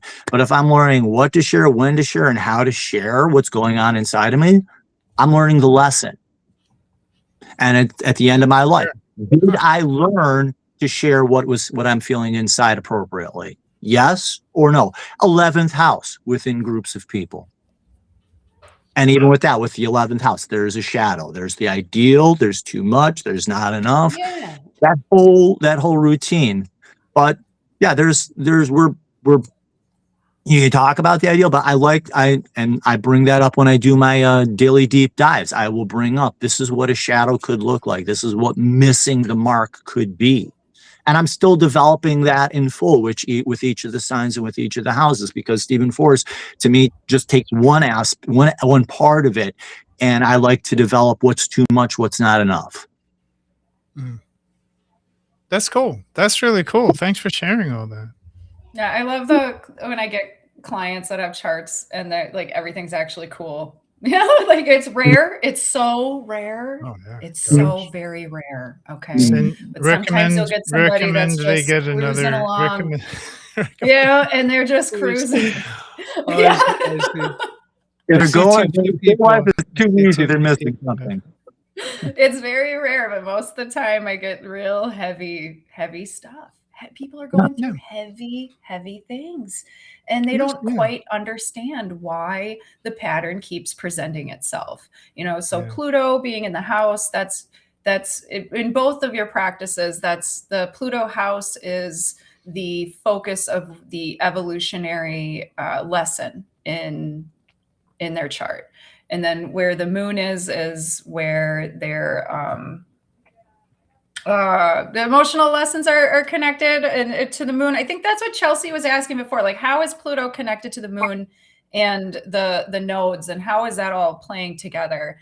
And I'm curious what you have to. I can think it, but I can't like. We are going to get into that Saturday.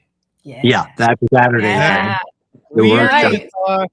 We are going to talk about if the moon has a past and Pluto was there, how do we start to make sense of that in a chart way? How do we think about that? Yeah. Do we think about it as a soul who had a different ego expression?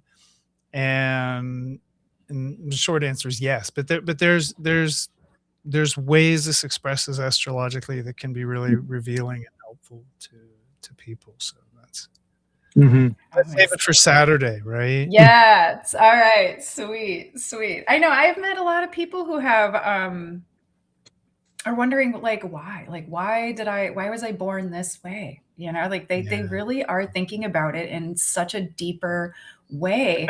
And it's really interesting that this practice is able to help people look at their own psychological profiles a little bit deeper. It's really personal. And it doesn't go off blaming parents or blaming your, ancestors or even just blaming a past life. It's like, hey, this is the pattern. You're recognizing it. You're seeing it. One thing that I really, really loved about the studies I've done, is looking at the Pluto polarity point and looking at the polarity point of any type of heavy body like that. And that's been like a blessing because people always ask, well, what's the medicine in this? You can tell me what all the shadow parts are, but where do I find relief? And that when I first started my practice, I'm like, I don't know. let's talk about it some more. No, first and people learn to No, first people learn to identify the problems, and then they, through like, well, what do I do with that? You look and you learn to identify actually the solutions too. They're both there in astrology, and I think one of the strengths of evolutionary astrology is that whenever it identifies or works with an imbalance, it's also looking to how to correct the imbalance and what is in the chart that is meaningfully symbolic of solutions. symbolic of balance to this imbalance. Hmm. Yeah. I would say if a chart's telling you what a problem is, it's giving you the answer. To some Yeah. extent, The problems. answer is in there. Yes, to some extent I agree, but in other cases, then this is some of the things that were very specifically shared from Swami Yukteswar to Jeffrey Green in this dream. You know, I wasn't there, supposedly, and some of the more like specialized understandings of complicated problems, and even ways to look for solutions that like don't make logical sense, but like Swami Sri Yukteswar said so, Jeffrey Wolf Green said so, and I've seen these solutions, these like non-logical, like non-linear, non-rational solutions. Yeah. What? What? Yeah, like for what? example? Yeah. Like what, for example? Okay, so let's say that the main thing that jumps out at me right away in regards to what I was just saying is squares to the lunar nodes. T-squares to the lunar nodal axis. Does that make sense? Yeah. So if we have south node and north node, we have an axis across the chart. And any body like here or here will generate a lot of harsh angular relationship. And when a planet gets T-squared to the nodes, it gets kind of caught in between past and future. And there tends to be a lot of vacillation. Like on midpoint, you see this with yods, you see this with a lot of midpoint features. There's vacillation. So there'll be an effect where they will, okay, let's get specific. Let's say I have Jupiter, and I do T-squared the lunar nodes, and my south node is in Pisces and my north node is in Virgo. So from Jupiter south node, so Jupiter T-squares the lunar nodes, there's often a problem with Jupiter expression in the life generally. The squares like just kind of, oftentimes people have a hard time like with their beliefs, with just being accepted. They'll have different beliefs. They'll be mocked for different beliefs. They'll be persecuted. They'll have, oftentimes they'll go through experiences that make them think the universe can't be conscious, or there's no God out there. There's no last turtle. This is all just bullshit. And I went through that. I went through that as a child. Very, very textbook expression of the Jupiter T-square lunar nodes. And what this says, this formula that is of the nature of evolutionary astrology, says that when a planet T-square the lunar nodes, it will attempt to organize itself via one of the nodes, but there will be a vacillation. It can never complete the evolutionary like ask of a node. It'll do north node stuff. I could do, my Jupiter in Cancer square to north node in Virgo. I could try and make sense of things. I could try and make sense of the universe. Is consciousness, could the universe be conscious? Does this all mean anything? Is it Jupiter questions. But I'd never get there. I'd vacillate to the south node. I'd just go back to like Pisces. It's all one. It's all bullshit. None of this matters. And through bouncing back and forth through the south node, north node, I come to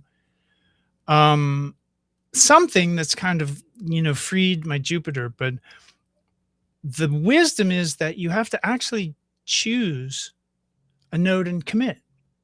And there's actually a logic on which node it is, because the thinking in this, and it's not always north node. And actually, in my case, so I'm a good example, it's actually the south node. Okay, and this is a formula within EA that says the last node to make contact with the planet represents something that needs to be committed to. It's a formula. Now, that doesn't make any sense. That doesn't make any sense that if I have a problem with the universe as an entity, if I think this is fucked up and I blame God, that I need to focus on the south node. You would think that a north node in Virgo, like, no, I need to actually like get that. I need to figure that out. I need to approach that. But evolutionary astrology says, no, that will only increase my problem. That will only paint me into this corner. In future lifetimes, I'll wind up with, Jupiter square lunar nodes until I work it out. The evolutionary logic says I must focus on the last node that made contact with that planet. So that's an example of like something that's not linear, it's not logical. Like that makes no sense. But I have seen these things. Like in my case, you could look at it as any time I'm doing North Node, Jupiter stuff, trying to figure out life in the universe and the meaning of it all. I need to bottom line it with this South Node Pisces process, which is, that's a mystery. I'm never going to figure it out. As much as my Virgo wants to go, the bottom line on that process is South Node, right? And that allows me for freedom. That allows me an angle to like surrender and trust and actually let the mystery be what it is. I can put that in Virgo language, but I'll never be able to precisely tell you how the universe is or what it does or how it acts.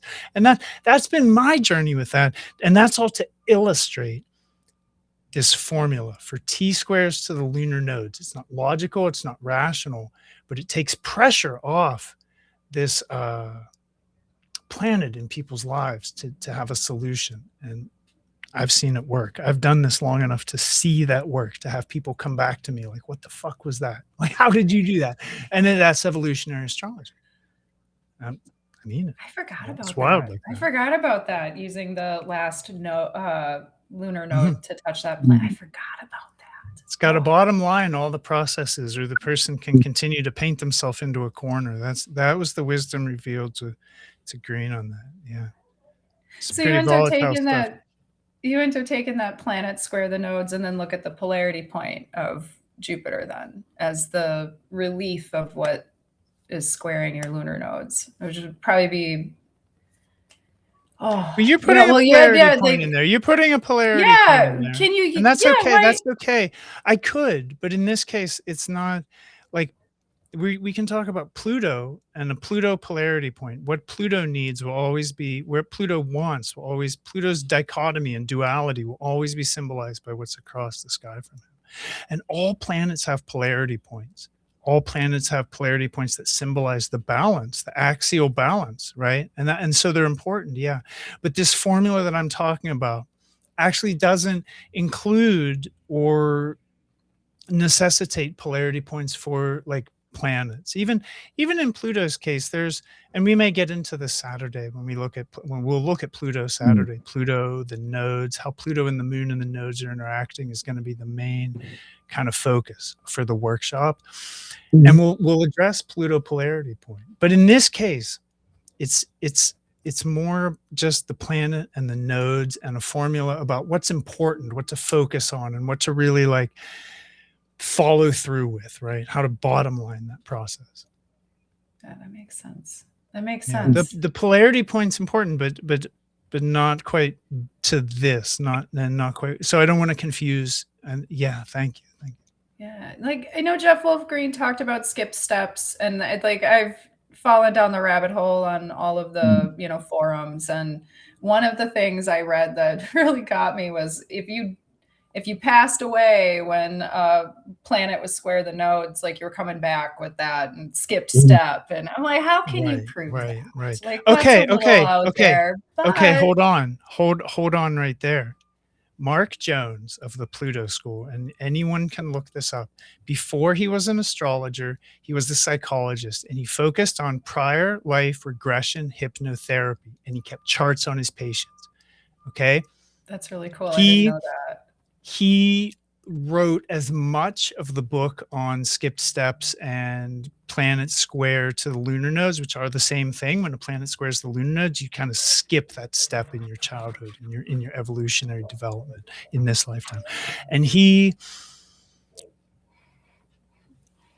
agreed. Okay, it was because of Jeffrey Wolf Green's teachings that Jeffrey Wolf Green was teaching, like, oh no, skip steps are like this. T squares to lunar nodes are like this. If you don't resolve it, you'll wind up. And he's like doing this regression therapy and the T squares to the lunar nodes. He's finding people who had been in that conundrum like 4 or 5 lifetimes in a row. And it caused him to leave regression therapy and become an evolutionary astrologer. That's a decrease. That's a pay grade decrease. But he found more richness in it and more ability to help people through evolutionary astrology than even he felt he had the agency within his regression hypnotherapy. Now that's fascinating, but it goes to your question, which is like, how do we know? How do we know? There are some tools, and the tools we have to get into people's prior lives indicate the what's the word I want to use? They indicate the idea that that's accurate, that things can persist over lifetimes or become like real problematic like that.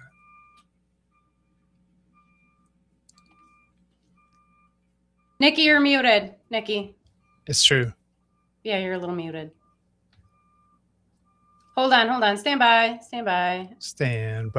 We're having I got you. technical Okay. difficulties. Nice. Sorry. Can you hear me now? Yeah. Okay, I forgot what I was even going to say. Oh, I do have a planet square the lunar nodes. I was talking about it today. It is Humea, which is a dwarf planet, which is being studied by Alan Clay. Alan Clay, is that his name? Alan Clay has a good study. Yeah. And soon, if you stay tuned to the Cosmos and Catonia podcast, you're going to see a deep, deep dive on Haumea. Yeah.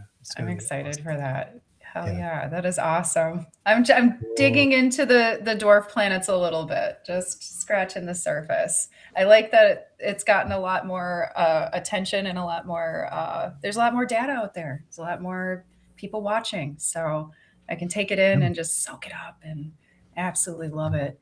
I actually just caught that last episode you and Fran had done about the galactic angles and the poles and how it's all lined up and we're in like a precession quarter.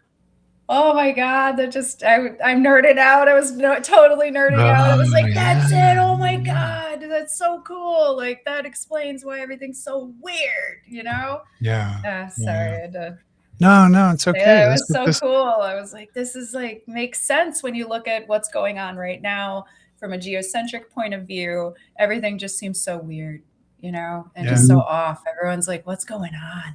What's going on? And when you zoom that lens out a little bit more and look at the bigger picture, it's so cosmic. It's incredible to me. A lot going on. There is. It's awesome. It's so cool. And because of the ability to get like real abstract and out there, and there's so much space and so few boundaries, like having formulas, like actual formulas, like working, actionable, proven formulas that actually, you know, they become incredibly valuable. And astrology is like willy-nilly with like, I don't know, does this work or not? Is just the moon in Aries or Pisces? Like where are we, folks? And evolutionary astrology seems to be I mean, what it looks like is that it came from like a higher outside sort of source through dreams and was tested for a decade.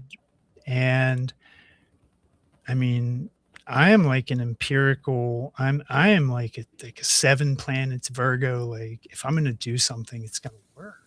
Like, that's got to be rough. That's rough.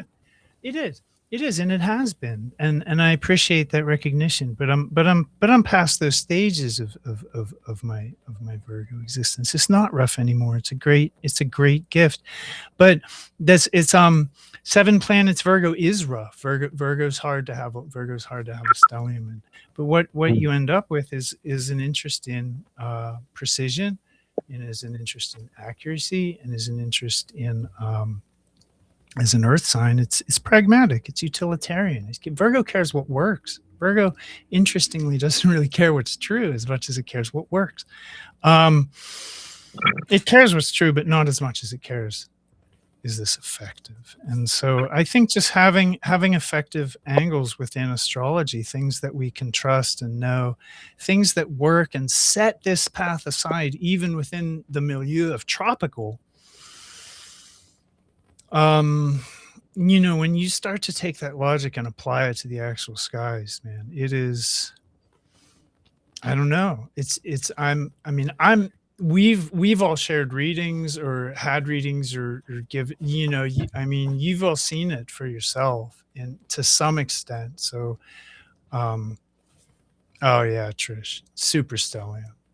I'm in it get too. into some I other should time. have. You're Virgo stellium? Yeah, I Cool, got my cool. ascendant Jupiter and Saturn conjunct in Virgo, pretty close to the horizon. And I got I think a lot of people have Pluto in Virgo too. So yeah, we all got it. Pluto A lot of people who are into astrology have strong Virgo. Absolutely. Yeah. Aquarius, Sun, Mercury, Mercury combust, Venus. Let's see, Aquarius, Sun, Mercury, Venus.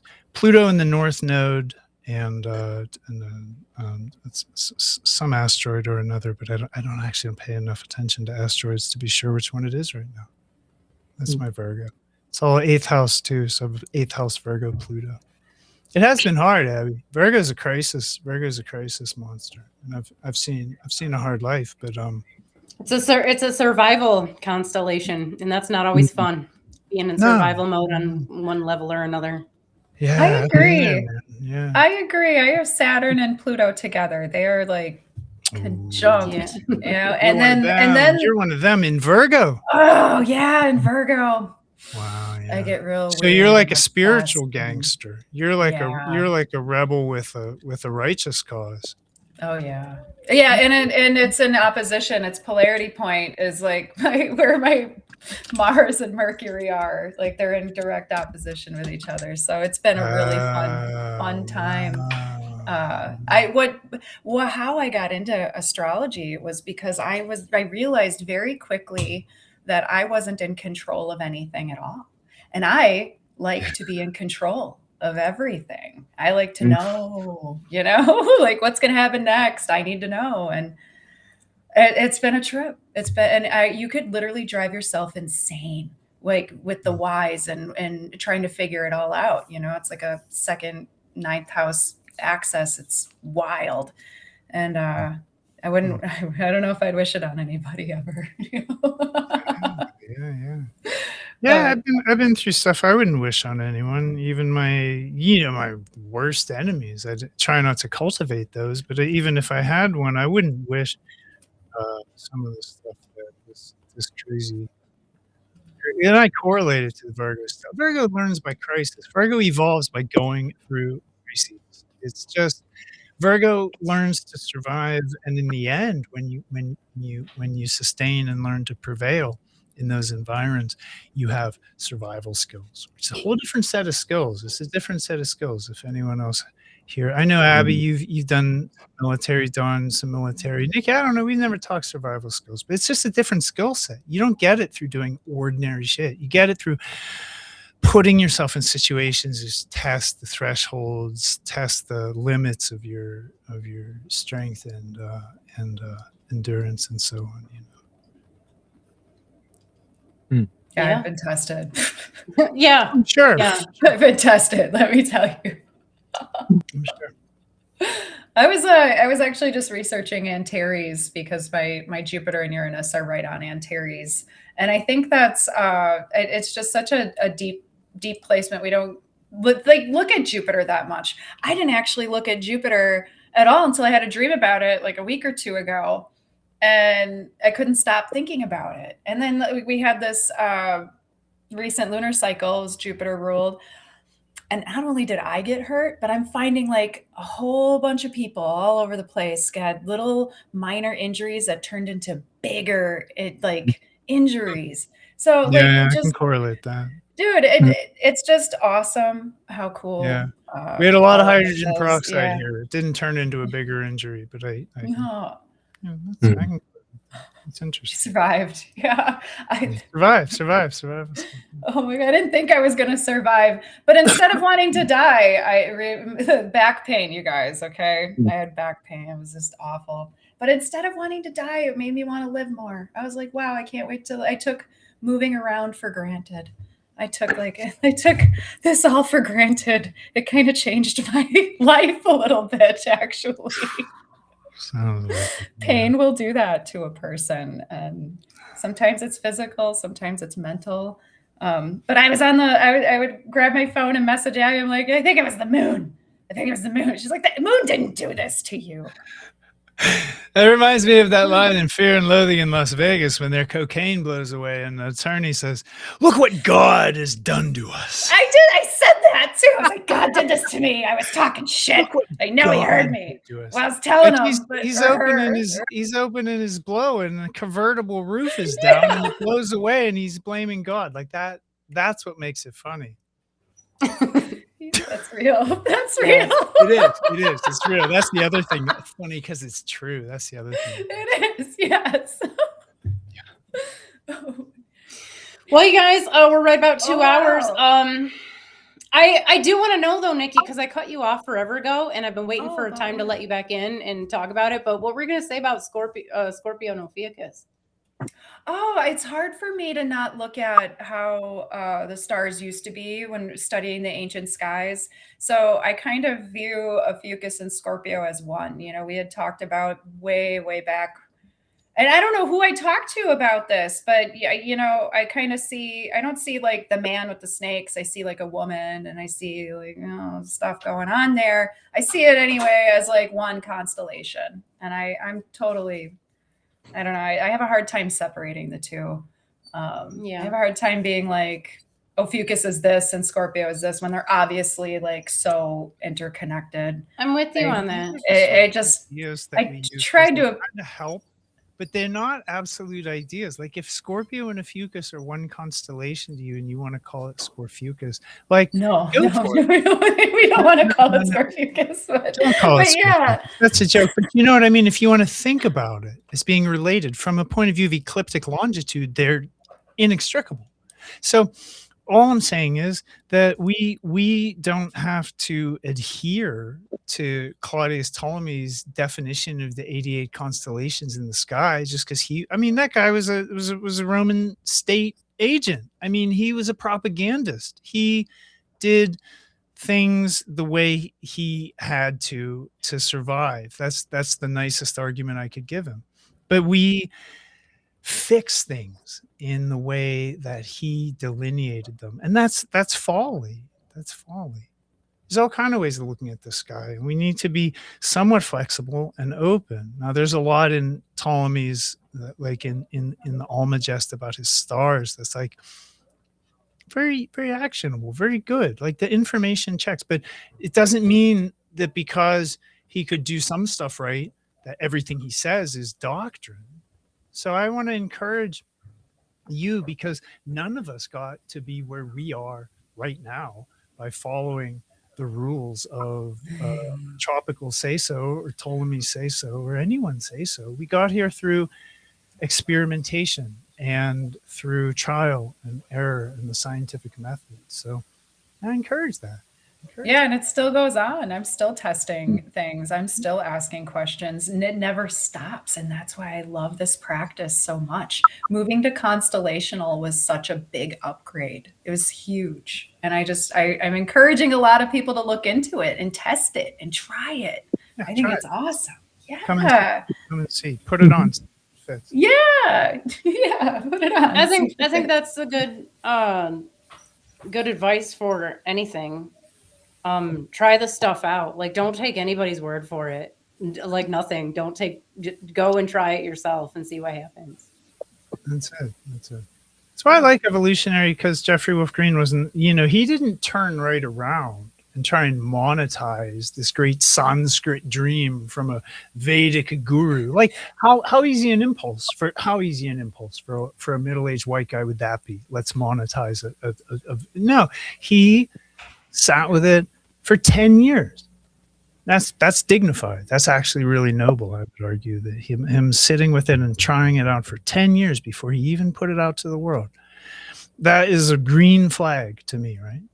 So I like that. I like that about him, and I like that about evolutionary. That's cool. I didn't know that it had connections to Vedanta. I had no idea. Yeah, direct. I learned all kind of stuff today, you guys. So cool. All kinds of stuff, and I had a great time. I don't know about anybody else. I had a great time. Me too. Yeah. Oh my God, you got to listen to some of Jeff Wolf Green's lectures. I just love his old lectures so much. Wow. Yeah. What an astronaut. What a psychonaut. What a space case. He's got some cool stuff on YouTube you can watch for free. So You guys check it out if you can. Especially the analysis or psychodynamics of the moon. That one's my favorite. Psychodynamics of the moon. Cool. Yeah. Hot topic. Yeah. But still. Well, we'll let you guys go.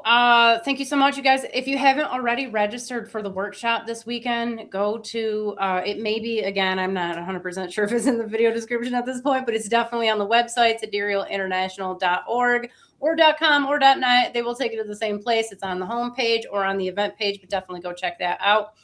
Thank you guys again. Thank you, Michael and Don, Thank you so for being much, here guys. today. Yes, we had a great time. And we will see you guys on Saturday. And I'm going to see if I can handle switching over here to the outro music. But thank you guys, everybody who joined us today. Thank you. Yeah, let us know questions, comments, and we keep checking that stuff. So feel free to continue to interact. All right, guys, I'll let you go. See you next time. Cool. That our real sky, the truth still burns. Ancient voices in the heavens turn. ISAA rises where the stars align, restoring the wisdom lost in time. Two stars rose in the dawning light. Nikki and Abigail lies on the night. Charting the heavens, the constellations true. Not bound by illusion, but by what's in view. But they whispered of summer, of gods in the flame, of Banana and Inky who called them by name. Through shadows of dogma, they carry the spark, guided by starlight to rekindle the dark. Under the real sky, the truth still burns. Ancient voices in the heavens turn. ISAA rises where the stars align, restoring the wisdom lost in time. Under the real sky, the truth still burns. Ancient voices in the heavens turn. ISAA rises where the stars align, restoring the wisdom lost in time. Yeah.